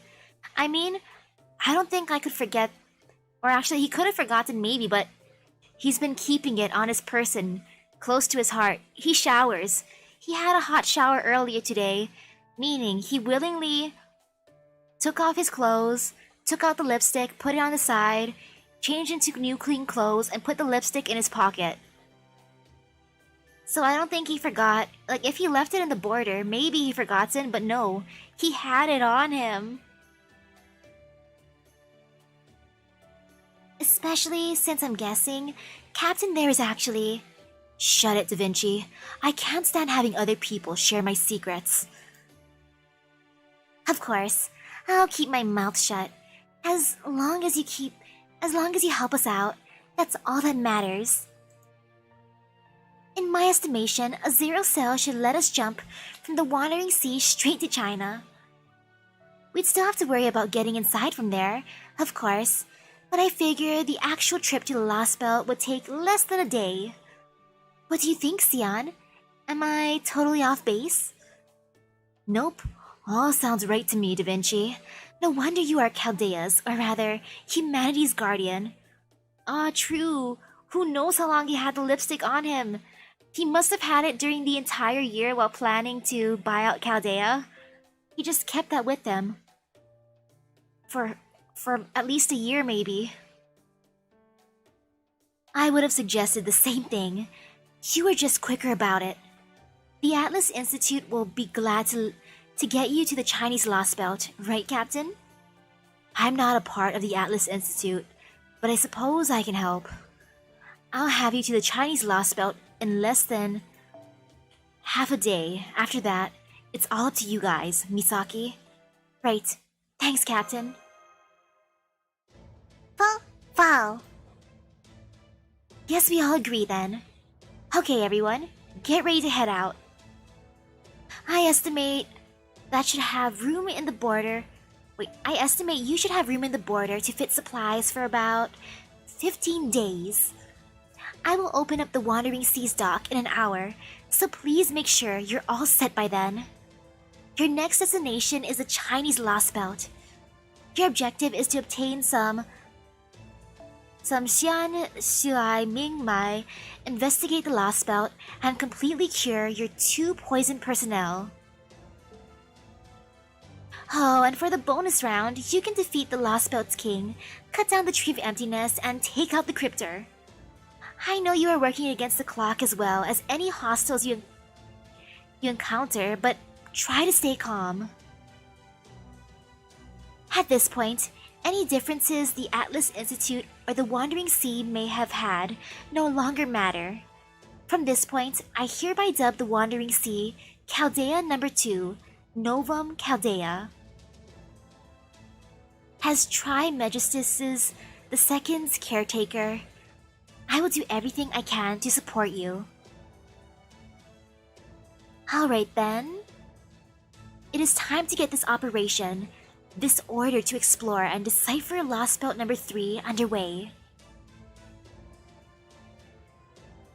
Good luck with everything, and I will see you all when you get back. Ooh, good luck getting them. Good luck getting the Artoria you're missing. 53, hey, I just...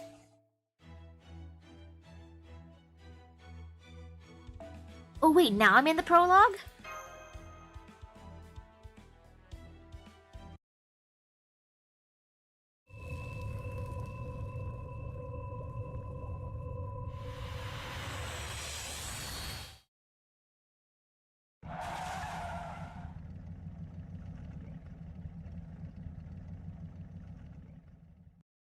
Emerging from long-distance zero cell now.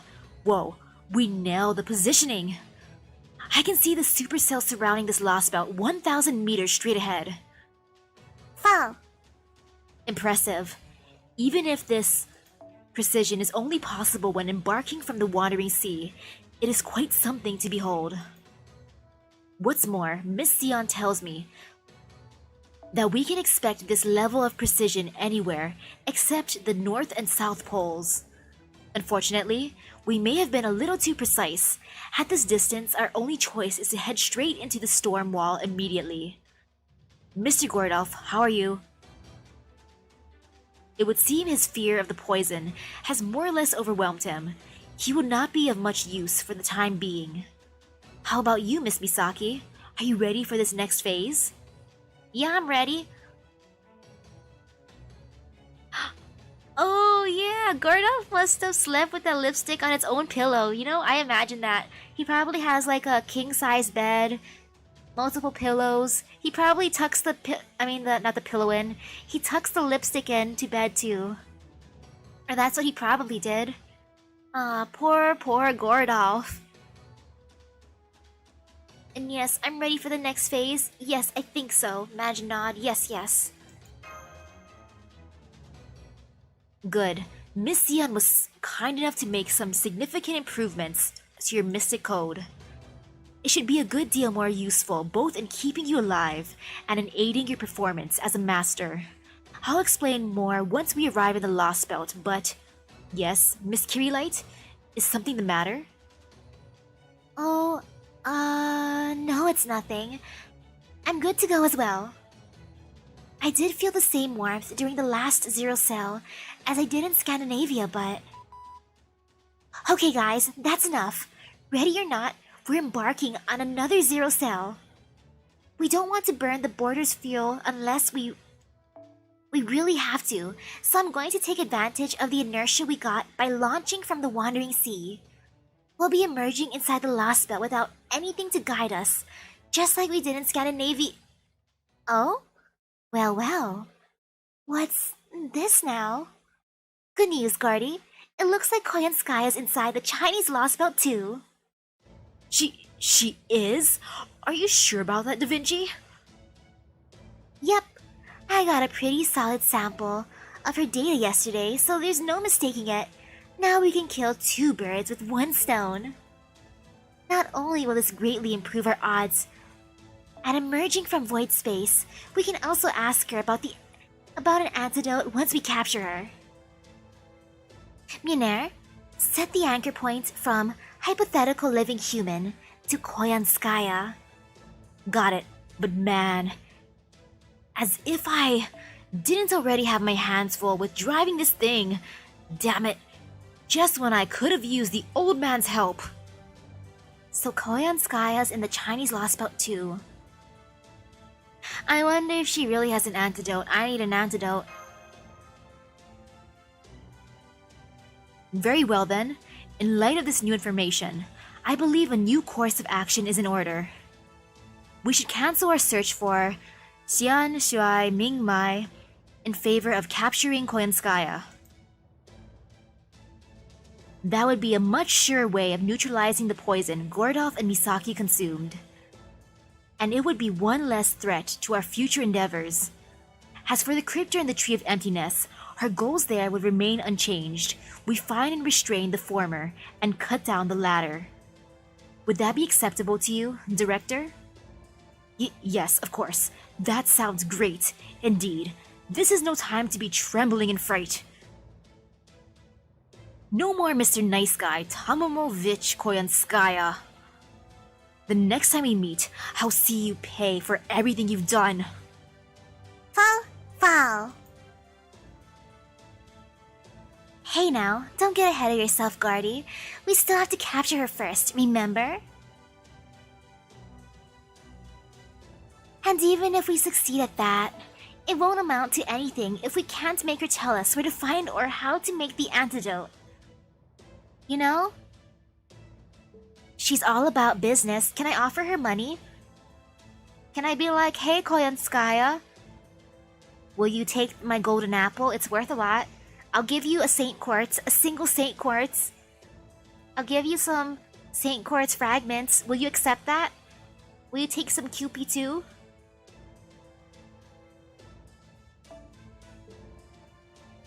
Understood. I will hold back.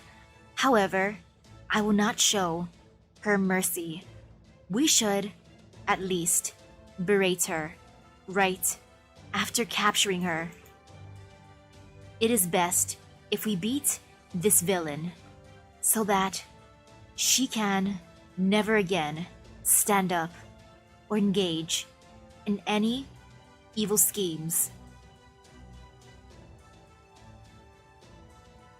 China is my home.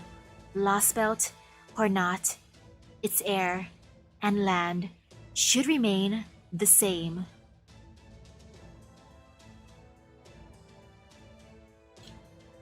As such, I should have no trouble defeating this demon. Kewpie mayonnaise? That's the only mayo I can slightly handle. Like if it's in tiny amounts, like for spicy tuna, when people make the spicy tuna sauce, a little bit of Kewpie. If it's Kewpie, I can kind of handle it. Or for takoyaki.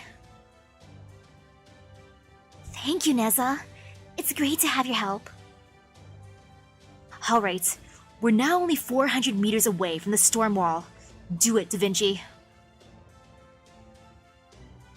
Expanding logic formula on the Shadow Border's external armor, removing existence verification for reality space.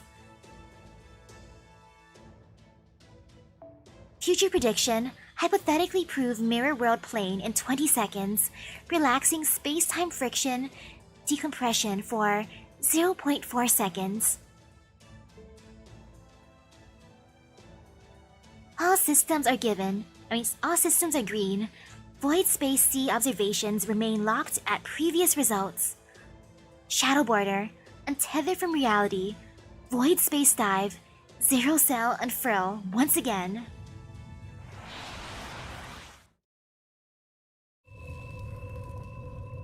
Oh man, for salad I prefer ranch. Maybe some ranch or a little bit of... Or actually, ranch, balsamic vinegar, or the Caesar salad dressing. Yum. Lostbelt depth E. E for everyone. E for excellent. E for... Emergency meeting. We're poisoned.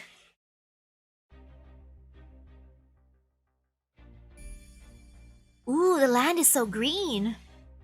Look, it's so lush. I mean, there's lots and lots of nature. Oh, and there's even water. Okay, perfect. There's rivers, so we're not gonna be dehydrated. Since there's lots of plants, we can probably eat food. Okay. I'm just checking out the place.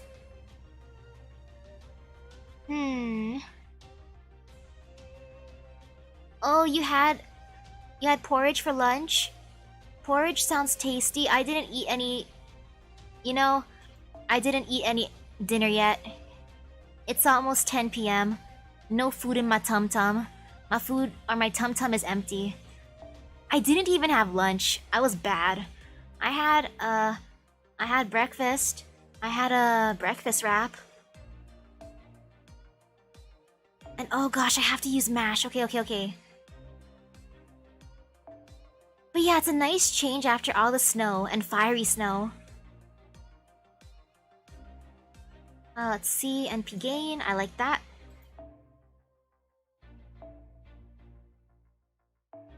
I'll give her... I'll give her this one.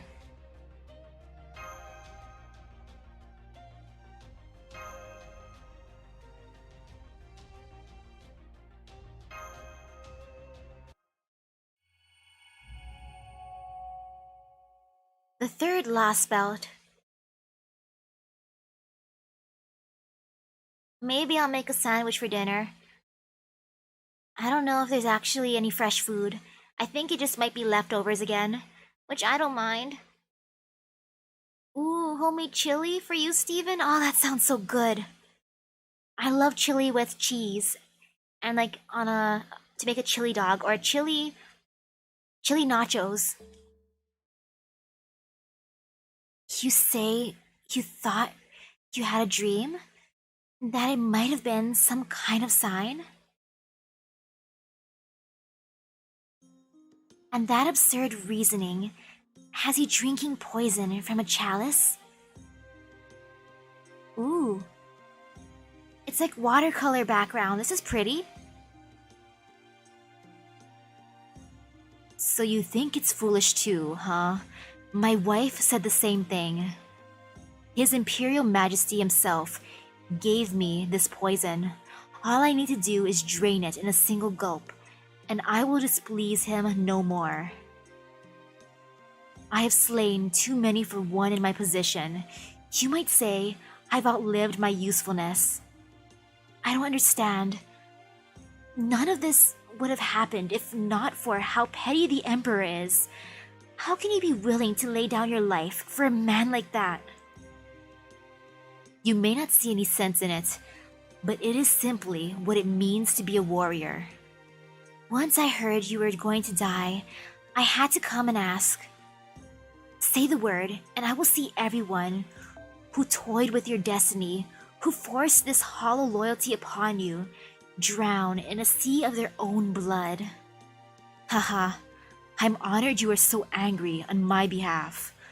It's more than I deserve, and I will admit that I do have my share of regrets. But at this point, I've truly come to believe this is a fitting end to the life of Gao Changgong. I don't understand. The way you talk of life and death makes no sense whatsoever.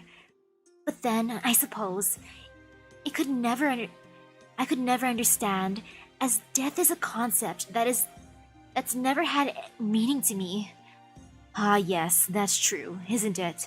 Perhaps if anything, I should be the one begging for your forgiveness. After all, the peace I will attain in death will be forever beyond your reach. Perhaps I'm jealous of your death, of the brilliance of your life leading up to it. You are too kind, I assure you. I know no more of death's secrets than you do. Even should I learn them now, they will soon be lost to darkness. Do you have any last wishes? Good question. If I could wish for something beyond my own death, it would be to someday see you again. Haha, I suppose such a wish must sound completely absurd. Not necessarily. I have seen the likes of you shatter more daunting barriers. I have seen them tame lightning, cure plagues, and even change the course of rivers.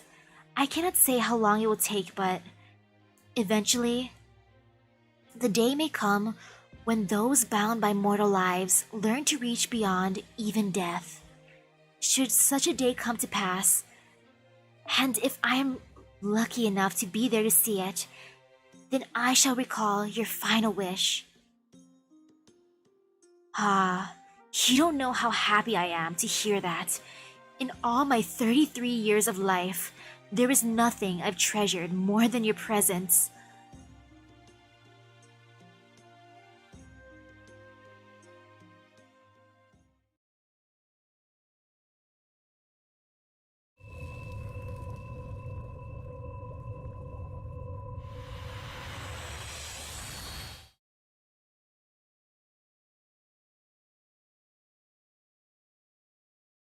Reality space anchor attached. Reality verification complete. Proper human history resemblance A. Lostbelt depth E. Establishing Shadow Border's existence within Lostbelt. Zero cell return successful. I'm glad we had another emergence that went so smoothly. How are you feeling, Senpai? I know the poison isn't causing you any pain right now, but I also heard you're not feeling entirely yourself. I'm fine, just a little short of breath is all. Humph, so cold symptoms are the worst of it. For you. Are they? Must be nice. I'll have you know I used to have asthma when I was a young lad. But after I read the memoirs of a great bodybuilder, actor, and politician who once suffered from the same disease, I followed his example and overcame it with rigorous training, though sadly, I don't have his muscle to show for it. My point, young lady, is that all you need is gumption. There is no time to let your fears get the better of you. I must say, it's almost encouraging to see our commander so energetic despite his poisoning.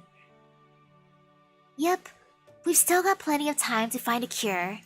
And Gordy is a mage, so he's plenty well accustomed to dire threats like this. Now, let's see what things look like outside. Huh? Wait, is that really his role model? 18 degrees Celsius. 30% humidity, gentle breeze. No unusual magical energy readings. I'm looking outside the window right now, and it looks like a field. I gotta say, I'm almost creeped out by how normal it seems here, compared to the other two Lostbelts. I'm not quite sure what to make of it. Are there any hostiles outside? Not according to our instruments. Since it looks like it's safe, why don't we all go see for ourselves?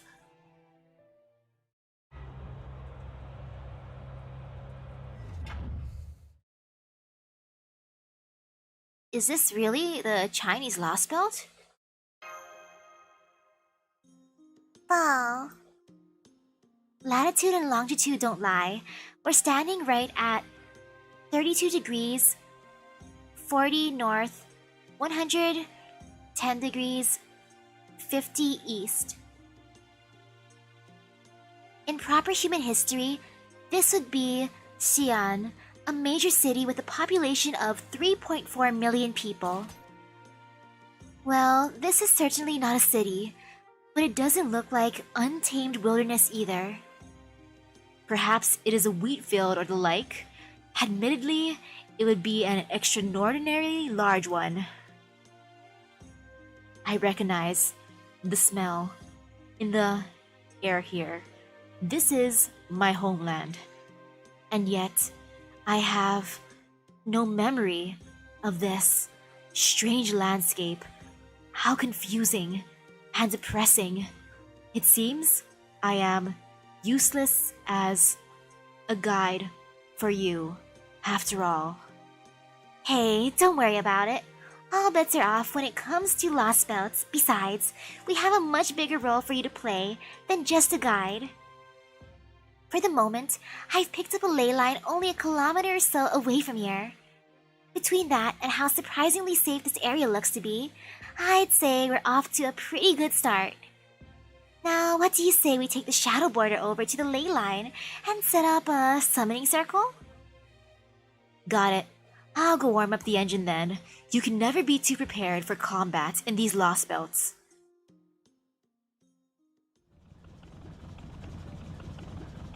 Okay, the ley line's right around that well. Go ahead and park it there. It certainly doesn't look like a dangerous area, but something feels off. True, if anything, it's too peaceful. And considering how expensive this farmland is, it's weird that we haven't seen a single piece of agricultural machinery. The buildings here seem a little crude too. Yeah, I've never seen anything quite like them before, though I guess you could say they kind of look like collective housing. You mean like an apartment building? That's right. Although I'm not sure building is the right word for that, structure. Ooh, good night to you, Areki. I hope you have a nice rest. I want to see what the structure looks like. I'm imagining, some nice huts. All that ground they leveled, and they're still living in holes? It seems it's like something out of the Stone Age. Maybe civilization never really developed in this world? Oh, there's some people headed this way. Shall we try talking to them? Yes, but do be careful. I doubt they pose any threat to us, but we cannot afford being seen as a threat either. What the? Who the hell are these people, and what are they doing in our field? Look at their weird clothes. Do you think they might be foreigners? Foreigners? Here? Does that mean they came from that strange storm then? Hurry up and call the supervisor. Maybe he'll know what to do. Phew. Wow. Man, we look so sus. We must look super sus and... Like, what time is it? We're just in the middle of the night in the fields. We're just standing there menacingly.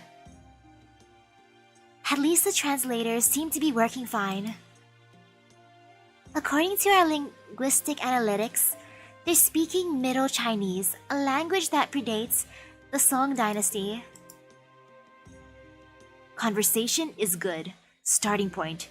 However, we have frightened them. This pattern is not good. Hey, did you really see foreigners? Yeah, they're right over there. Or they're right over here. See for yourself, supervisor. They just popped up in my field out of nowhere.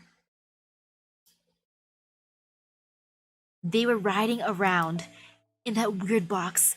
They wear really strange clothes, and I think they've got weapons too. Ah, crap, I don't like where this is going. Misaki, help us out here before things turn violent. Tell them this is all just a big misunderstanding. If Holmes tries to explain, he'll just make things worse. And what's wrong with my explanations? Alright. We mean you no harm. Ah, she talked! If you don't mean any harm, then why you show up in the middle of the fields dressed like that? Go on, supervisor. Get rid of him for us before they ruin any more wheat. Oh no, our shadow border! Our shadow border must have crushed a bunch of wheat. Ah, we ruined some wheat. You got it. They've all taken up weapons.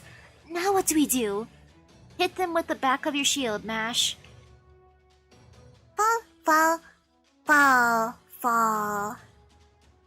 It seems their rather bare-bones lifestyle has not lent itself to open minds.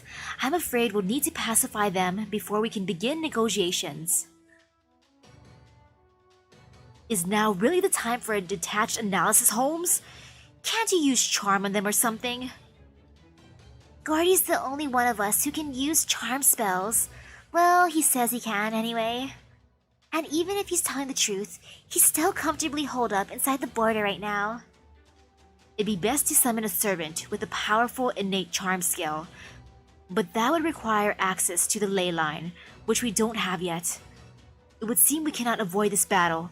Fortunately, our opponents should be willing to listen once they get this out of their system. While this would be an ideal situation for my Baritsu, I'm afraid I will have to sit this one out. Oh, right. You still haven't fully recovered yet. Guess we've got no choice then. Mash, Nezza, go ahead and fight them if that's what they want. Just make sure not to harm any of them. Understood. I also would like to avoid excessive force. I will be careful. Yes, we'll do as great gentlemen do, in the true name of Baritsu. Don't worry, we're gonna be gentle. We're being very, very gentle. I assume. Just use the back of the shield. Oh, they have sticks. They're just fighting with sticks.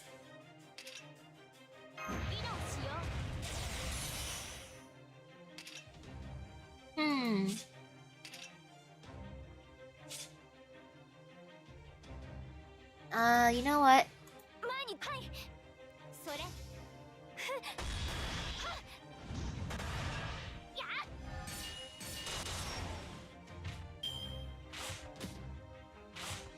I feel so bad. We're the ones who invaded the field. We broke some wheat. In this case, I can clearly say we are in the wrong. They just wanted to grow some nice wheat, and we just ruined their crop.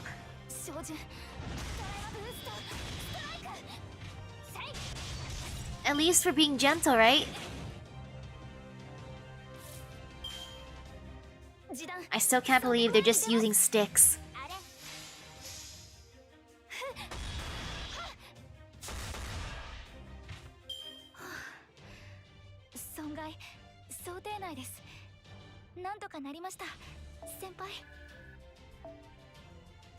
Wow, look how much QB that dropped.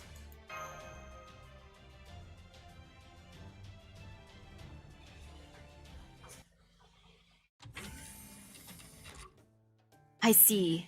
So you got into a fight almost the instant you left the border? Yes, I'm afraid we ended up in a standoff with the locals. At least we got them to back down for now. All thanks to your and Nezza's efforts not to harm them. They do appear to understand that our intentions are not violent now. They're currently monitoring us from what I suppose they consider a safe distance. It seems they have their own responsibilities to tend to. Correct. No signs of reinforcements. We are safe for the moment. Oh man, you must be tired then, Steven. If you fall asleep again, good night, good night. I hope you have a nice rest. Sweet dreams. I see. So you managed to avoid provoking them. I'm relieved to hear they're sharp enough to realize we're only lost travelers trying to get our bearings. Although, what about the servants?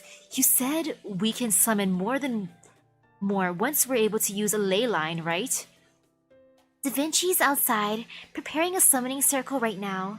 I think she's run into some kind of trouble though. Hey guys, I'm setting everything up right now. Just give me a minute to work out the kinks. Sure, I ran into a little trouble, but don't worry. It's the kind I'm used to. Hey Da Vinci, are you sure it's okay to hook this weird machine up to Mash's shield? It looks super shady. In fact, it doesn't even look like it was made on Earth. Alright, that's the booster Sion lent me. Get this, a single one lets you manifest a spirit origin equivalent to 3 servants. She called it, whatchamacallit, cell. Unfortunately, they burn out after a single use. But we're not gonna be stingy with Misaki and Gordy's lives at stake. Alright, now we just stand by in base state. As soon as we get a response from the servant side, I'll kick it to its excited state so we can start the summoning.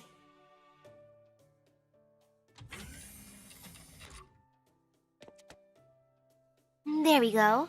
Now it's just a matter of time. As long as the servant has some connection to you, Misaki, I'm sure they'll answer the summon, Lostbelt or not. I see. Well done, technical advisor. In that case, you can start by summoning a skilled caster capable of brainwashing these barbarians en masse. Bruh, you wanna brainwash everyone, Gordolf? What happened to your Gordy charm? And oh yeah, 4:17 a.m. is late. Yep, good night to you, Steven. Sweet dreams. This is an emergency, and an urgent one at that. We need to start making progress. Post haste. Wow. Are you alright with that course of action, Miss Misaki? I'm not a fan of mass brainwashing, but... Easy, director. Let's just calm down. I'm not a fan of mass brainwashing. And yeah, we're doing the Gacha and the Lostbelt technically. I agree. Since we have working translators, I think it would be best if we tried for more positive relations. Regardless, the summoning will take time. It would be in our best interest to negotiate while that proceeds. Sometimes, Mr. Gordolf, there is something to be said for not letting sleeping dogs lie. Alright then, who's going to lead these amicable negotiations? Misaki already tried and failed, remember? Where are we going to find an angel with a smile cherubic enough to win over those barbarian...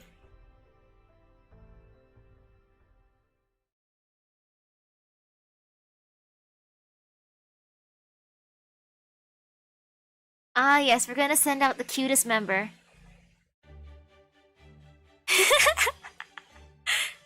Great, great, great. That's right. We're just poor, hapless travelers who lost our way. Oh, you poor thing. That must have been so hard. We didn't mean to ruin your field, I promise. Do you think you could forgive us? Oh, don't worry about that. We can always till it again. Hell, just getting to talk to such a pretty girl as you kind of makes me want to till the field again more than ever. Wow. Man, then what does that say about my looks? When I try talking to them, they're like, ugh, fight that creature. But when Da Vinci comes out and talks to them, they're like, ah, what a cutie, let me till the fields. Oh, your face is so beautiful. Man. Da Vinci really is a force to be reckoned with. Isn't she? She's not technically lying, but she's not exactly being truthful either. She's a demon with the face of an angel. Still, I can understand. Humph.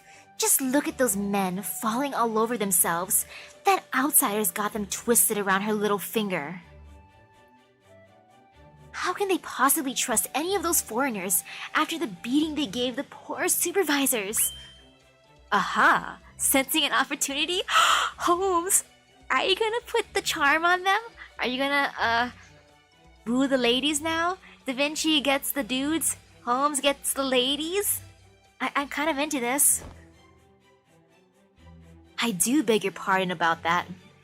Madam, please allow me to apologize for trampling on your fields as well. I only hope you can believe me when I say that we truly do not want nothing more than to resolve this matter peacefully.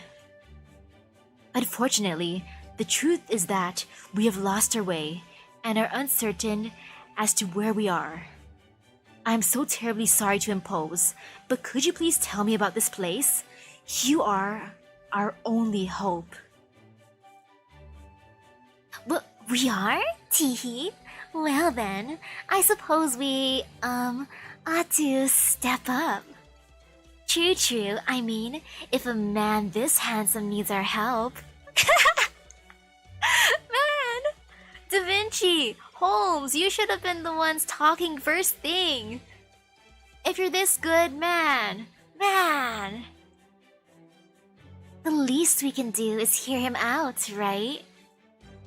Well, Holmes has his looks, if nothing else. You'd think that getup would raise more suspicion, but oh well. He got his good looks. Agreed. I do not know why we fought earlier. Well, the important thing is that we've reached a peaceful resolution. It looks like they were all just scared more than malicious. They seem to be good people at heart.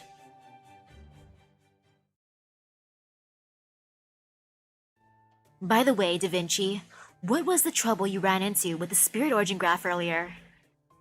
An excellent question, Holmes. Glad to see you're paying attention to the important bits. What? I thought you'd already resolved the issue with summoning servants? Less resolved and more worked around. I still don't know what the problem really was. This Lostbelt's nothing like either Russia or Scandinavia. I tried using the ley line here to connect to this Lostbelt's throne of heroes. But I didn't get a response. I didn't get any response. None whatsoever? There was nothing wrong with the equipment, so whatever the problem is, it has something to do with this world. Granted, The odds were always low that a heroic spirit from this Lostbelt was going to be eager to help us, so I wasn't counting on that. But it's still odd that there'd be no answer at all, right, Holmes? Indeed. So I just dropped that idea and switched back to trying to summon from Chaldea's spirit origin graph. Now we're just waiting for a heroic spirit to respond to our call. In fishing terms, we've baited our hook and cast our line. All there is for us to do now is be patient. What could be going on, Senpai? I have no idea. Maybe it means there's no one there. I have no idea. Honestly, even though my genius once again carried the day, I really don't know what happened there. Fall. What I do know is that the connection to the Throne of Heroes is just that, a connection, and it doesn't exist in this Lostbelt's ley line. It could also be that our definition of what a heroic spirit is doesn't match this Lostbelt's. Definition of heroic spirit? And what exactly do you mean by that?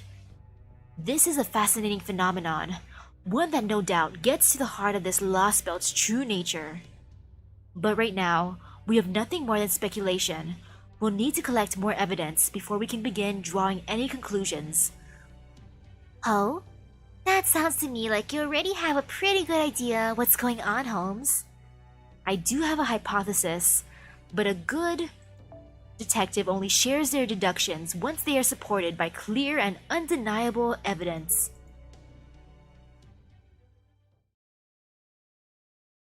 Man, you're always holding back the important bits, Holmes. Wow, 2 AP, that's so little. Oh, I'm so happy, and I get bells. Oh no, I'm being... Okay, I have to use guest servants now. Uh-oh, and MASH again. I mean, good thing MASH is powerful. Oh man, that's so scary. If MASH wasn't fully raised... Ugh.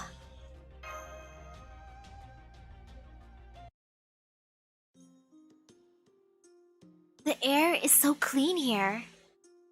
Yeah, there's nothing but nature. It is, isn't it?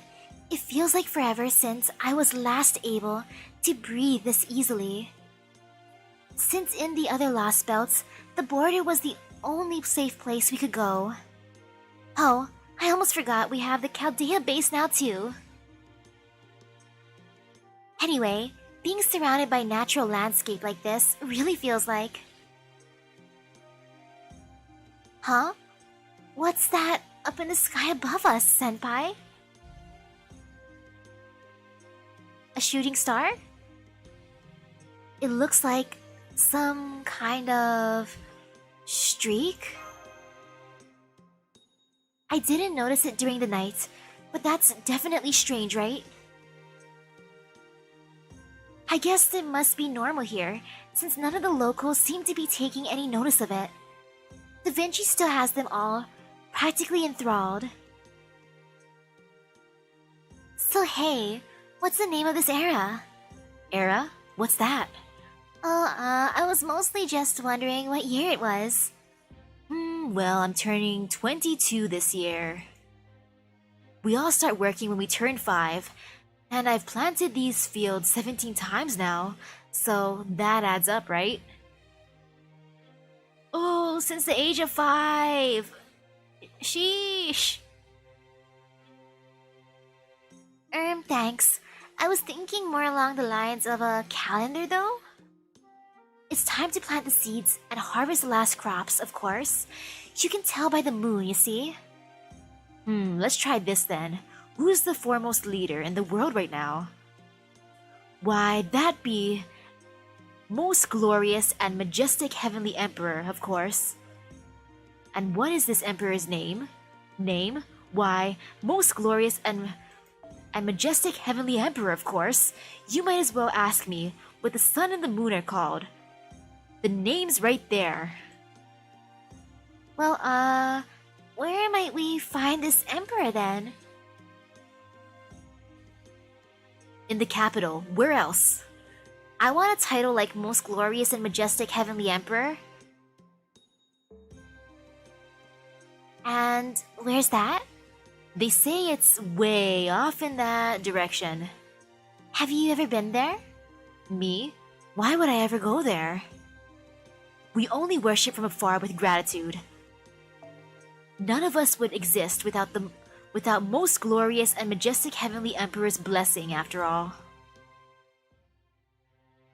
Huh? What's up, Mash? Yes, Misaki, Most Glorious and Heavenly Emperor Nobunaga. It rolls off the tip of the tongue. Are you okay, Mash? What's up? Senpai? Do you smell that? I smell air. Air. Are you talking about my eau de cologne? I did switch to my more wild American brand after we got here. No, I don't mean that. It's less of a human scent and more beastly? This presence, no mistake, bloodthirsty creatures are headed this way. Eep! What is that thing? Mash could smell it. Mash, how good is your nose? Ah, there's another one over there. What the? Those are creatures, like we saw in Russia. What are they doing here? We can figure that out later, Da Vinci. Right now, we need to evacuate the villagers.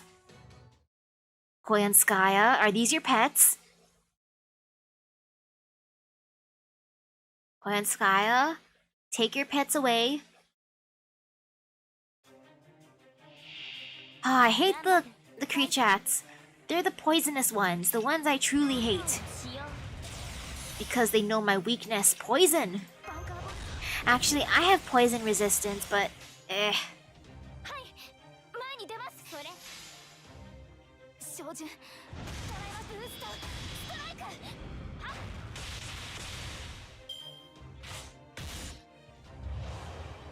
Uh-oh, poison, do not poison me. I'm already poisoned. You have no need to poison me, sir. Or ma'am.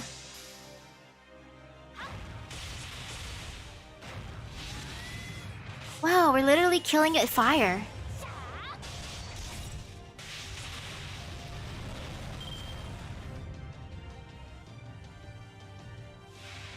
Of course there's more of them. Of course. Man. Actually...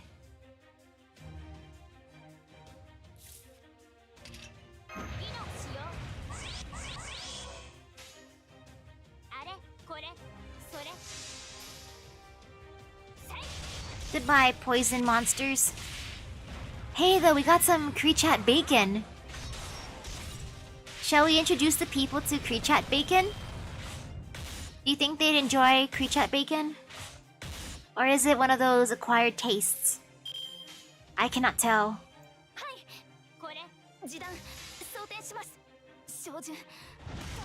I'm glad we know these are edible, though. We got some food.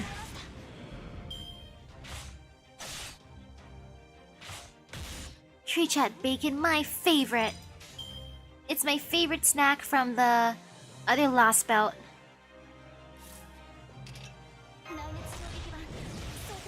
I just want to do that for fun.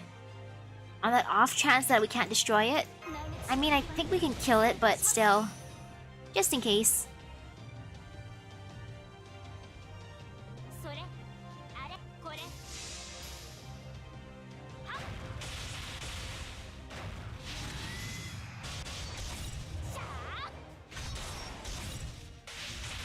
Yay!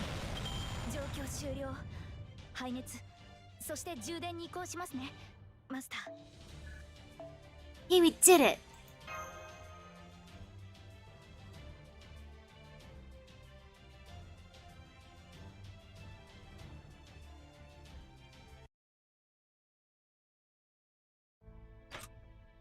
Hostiles eliminated. That said, Those were from the Russian Lostbelt. Ooh, I hope you feel better soon. Knight. Aw man, headaches are the worst. Especially when it turns into a migraine. Ugh. Take care. I can't believe we're seeing creatures from an entirely different Lostbelt here. This is too bizarre to be a coincidence. You there. Have you ever seen creatures like this before? No way. I've never seen a monster like that in my life. Me neither. The worst things we've seen until now were the wild boars the supervisor used to chase off. If we'd ever run into these things before, we'd probably be dead now. Don't worry. We'll help you for as long as we're here. It's the least we can do to make up for ruining your field, right, Master? Of course. Right, besides, this might have something to do with us. I'm not gonna say that part. Of course. I'm not gonna say that it's because of us being here.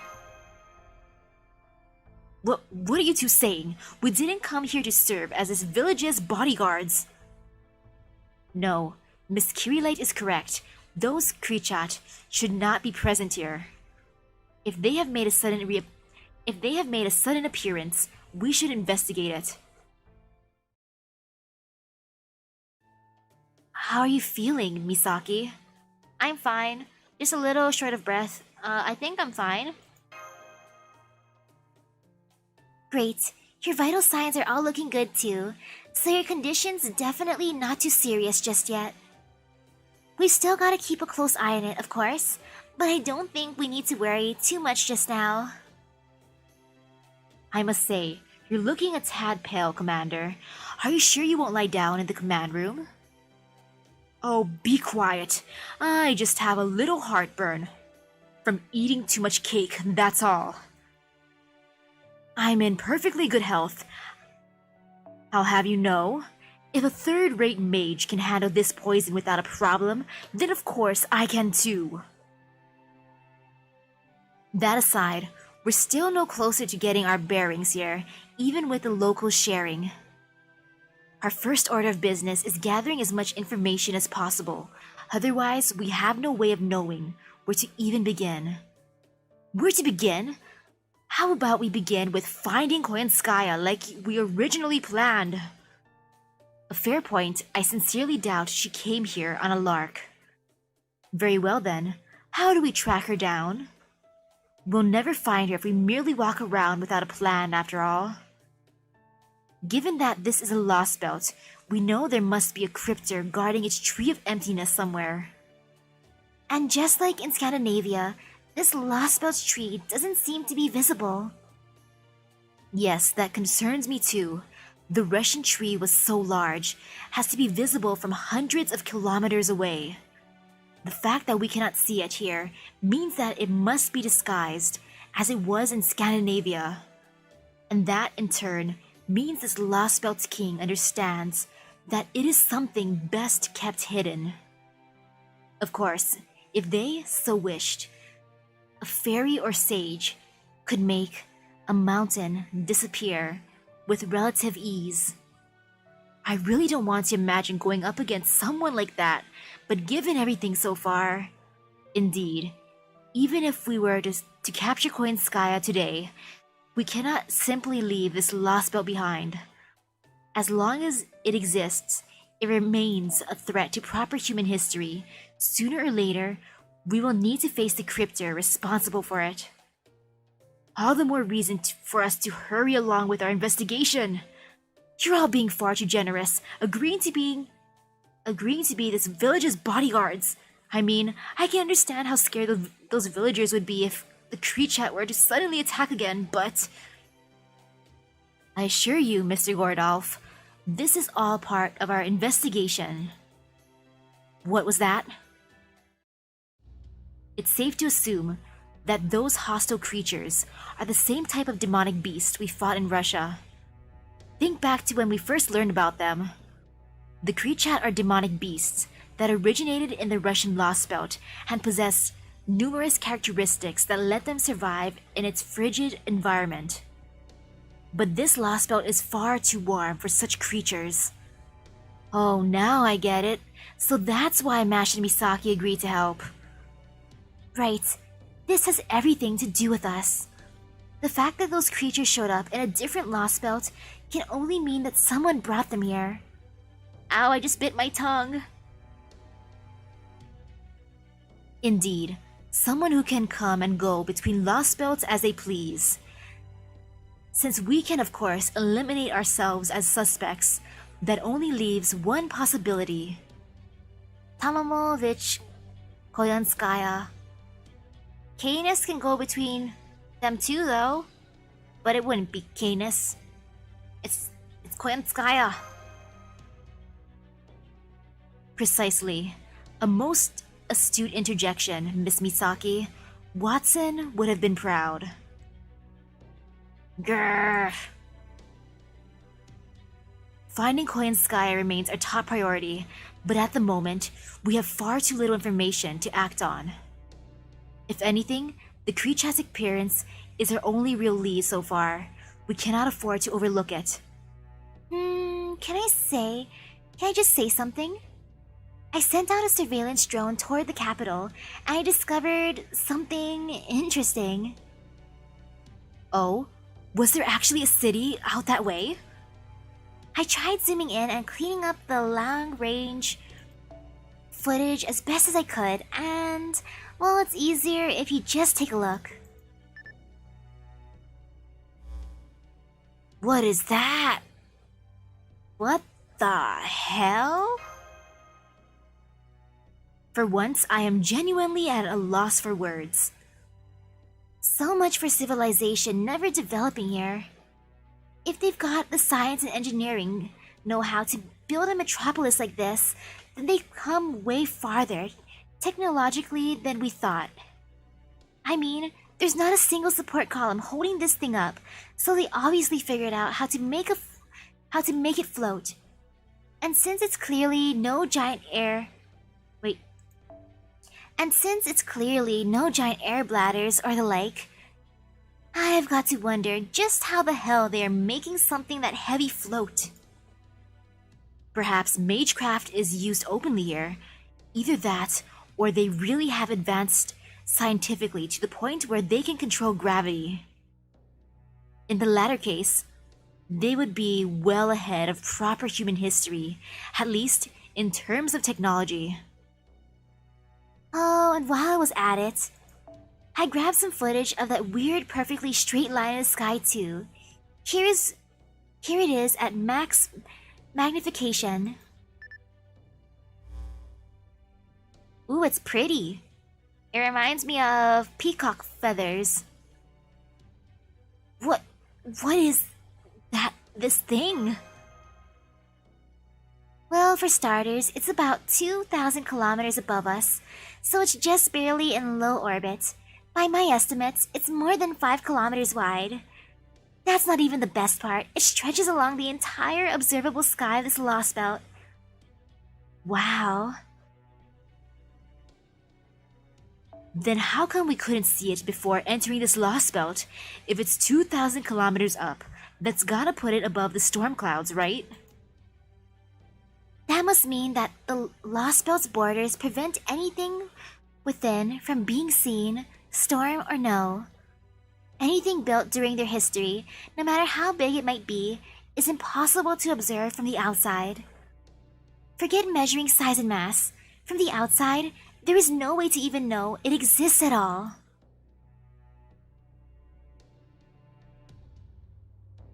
Even now that we can observe it, I have no idea what it is or what it's for. If the people of this world built it themselves, that raises even more questions. I'll say, how can something like that exist when life in this farming village is so primitive?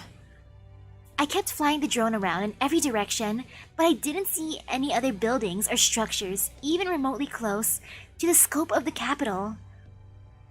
East, west, north, south, it was nothing but fields everywhere I looked. Seriously? Man, I can't tell if this place is way ahead of proper human history or way behind it. Whatever is taking place here, It no doubt stems from this world's deviation from proper human history. Da Vinci, I trust you can determine the capital's latitude and longitude from here. What happens when you map it to the China we know? Is there a record of a city capital dating back to a well-known dynasty there? Aw, you already figured that out. I want to keep you all in suspense a little longer. I can certainly understand the desire for a dramatic reveal of your information. Under the present circumstances, however, I am afraid we are reliant on you for all such inquiries. So please give us your information now. Yeah, you made your point. Based on its distance from our present location, it corresponds to proper human history's Xianyang prefecture. Xianyang? Isn't that... Indeed, it dates back to the Qin dynasty. Qin? That was before the Three Kingdoms era, wasn't it? Does that mean it even predates Xiang Yu and Liu Bang? That's right. The Qin dynasty was a major empire around 200 BC. It's known for being the dynasty of China's first emperor. It was the country ruled by the great Qin Shi Huang. Ooh, hello. So that is Chaldea, your enemy. Yes, but not only are they my sworn enemy, they also command a threat to the safety of your empire.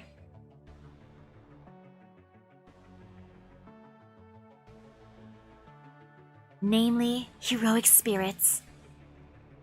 We see, indeed.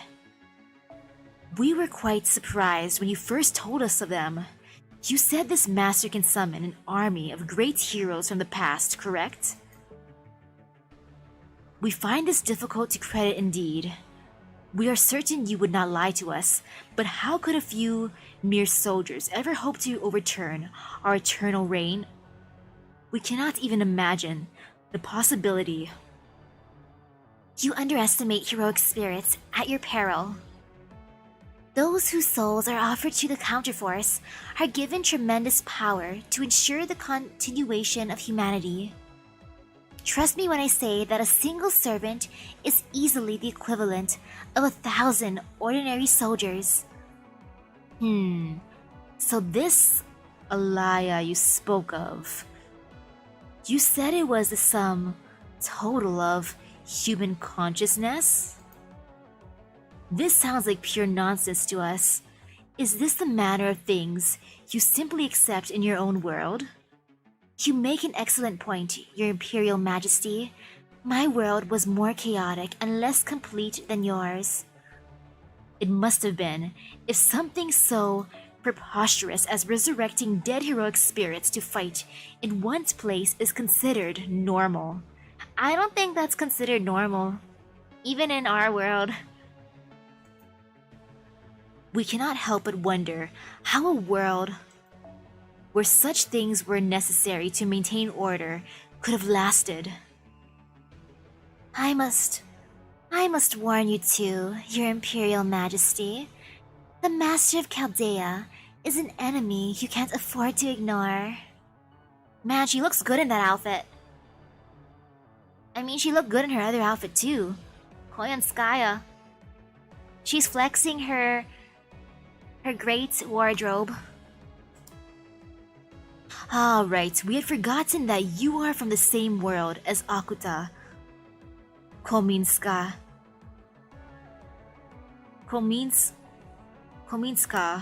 Kya. My name is Koyanskaya, Your Imperial Majesty. Do you think you could try to remember it this time? Ah yes, her name is now Kominskaya.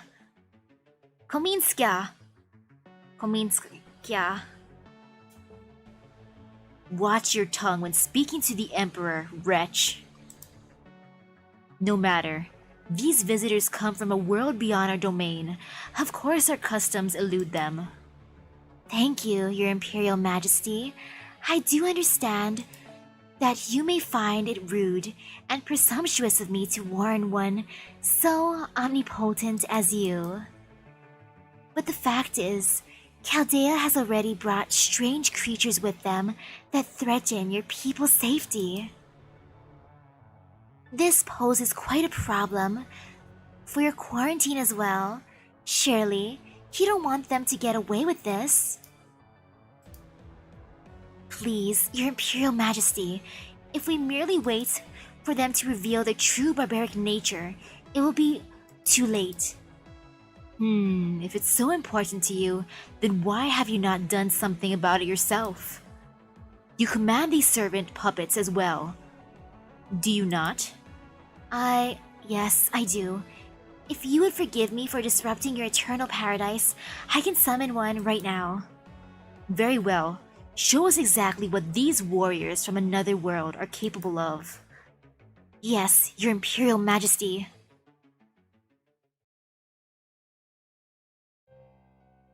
Ooh, this is like there's so many antiques here. What a nice collection. This emperor is much more laid back than I thought. I expected a bit more eagerness to take down the threats to their empire. I had hoped for the same, but nothing ever seems to go as planned with the emperor. But, oh well, that isn't going to change. Well, sorry you ended up having to do all the work in consequence. I do hope it won't take you too long to finish them off. Is that all you have to say for yourself after all the trouble you've caused? Eek, please don't glare at me like that, Akuta. You're gonna make me cry. We're on the same side in all of this. Besides, isn't the master of Chaldea every Crypter's sworn enemy? Of course, you could have lured her to any of the others' territories, and any of them would have made sure to finish her off. I would go so far as to say any one of them would be a better pick for this kind of work than me. So why did you have to bring them to China? They're only here because they were following you, right? Thank you so much for that. Aw, don't be so hard on yourself, Akuta. I really thought you would be the best fit for the job, seeing how you're so good at defense and all. You see, I actually tried to assassinate her as a favor to Barrow. But I'm afraid things didn't exactly go as planned. See, the poison I used is called Xian Shuai Ming Mai, and well, I don't suppose you already know what it is, do you? You are unbelievable. So you do know about it. You're one smart cookie, aren't you?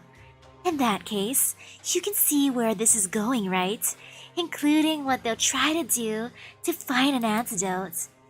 Koyanskaya, did you do this on No, I didn't. This time I only had about 10% of a plan. That's why I wasted no time coming to warn you, Akuta. I wanted to take responsibility, see?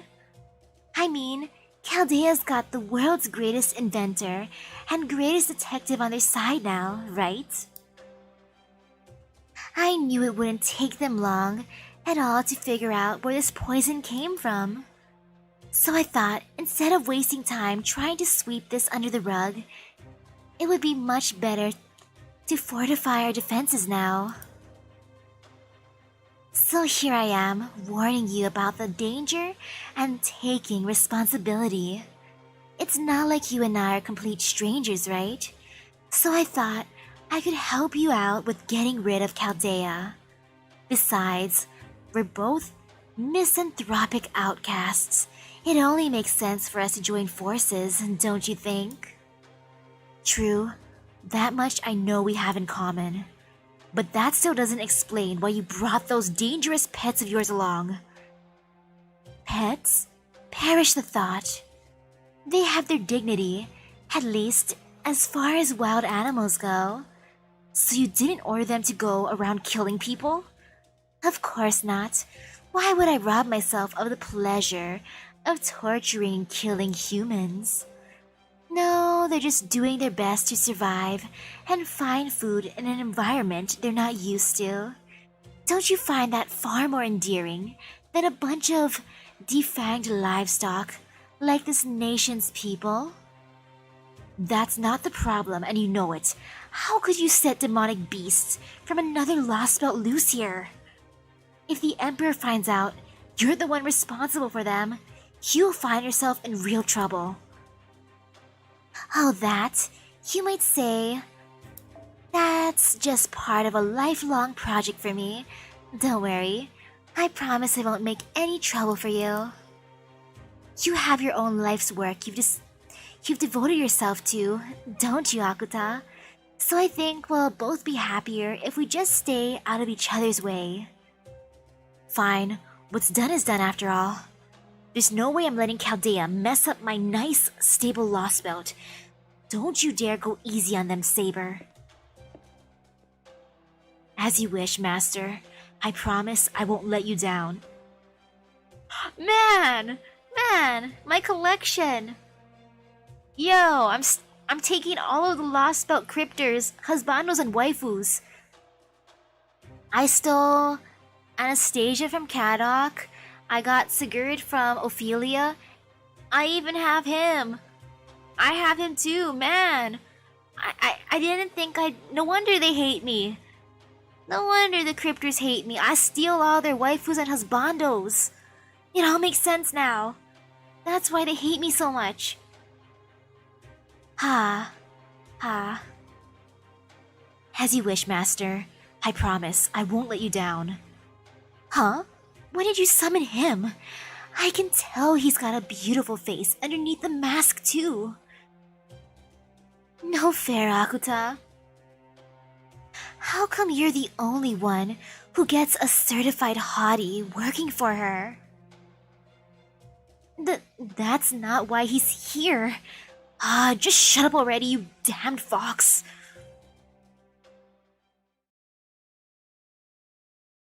Oh, so he's truly a hottie, huh? A certified hottie.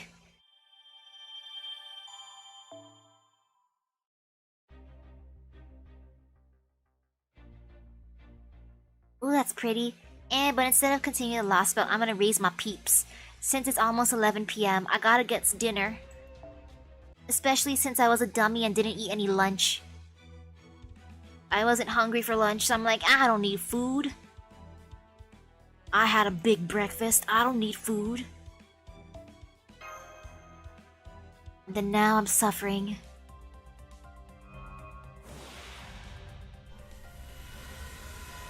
Yay, some goodies.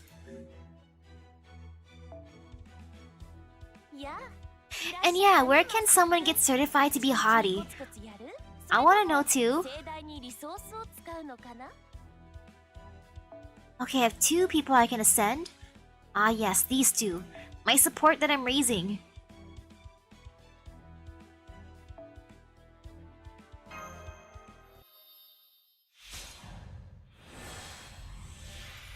Yes, my healer.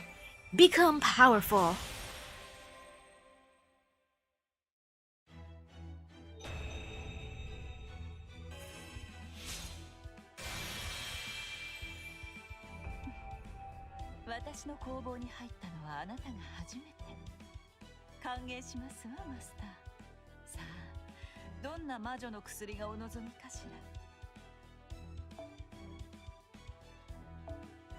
I want to see your art up close. Why don't I change my support servants? I think I put the best ones I have right now. I think they should be. Ah, she's so cute. She's so pretty. Look at her and those mysterious elixirs and that sheep. What a majestic sheep. A majestic ram. And hello, my boy. My dude.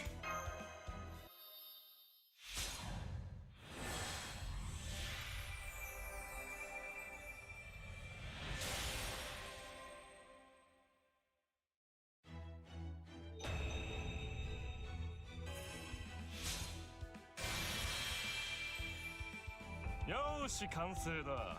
これぞ俺の理想、俺に適した最強の仕事場だ。どうしたマスター、何を呆れている。俺も物書きの端くれ、きっちり流行り物は抑えておくのさ。 You know, he actually looks pretty cool like that. Look at him. Just sitting on top of all those books and stuff. Look at his epic pose, just looking down on everyone.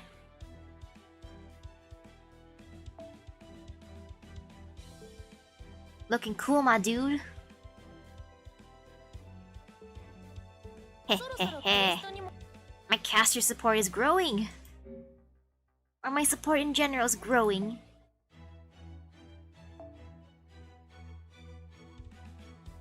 Sorry, John, you're beautiful, girl, but I guess I'll put Gilgamesh then. I'm keeping Lambda there because she's a cutie. A true cutie. She deserves to stay here, live here. My poor Anastasia, I'll raise you too, but my caster pieces are going to my support right now.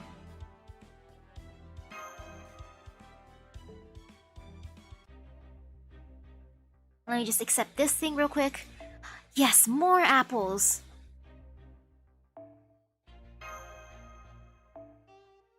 I'll gladly accept that apple. The more apples, the merrier.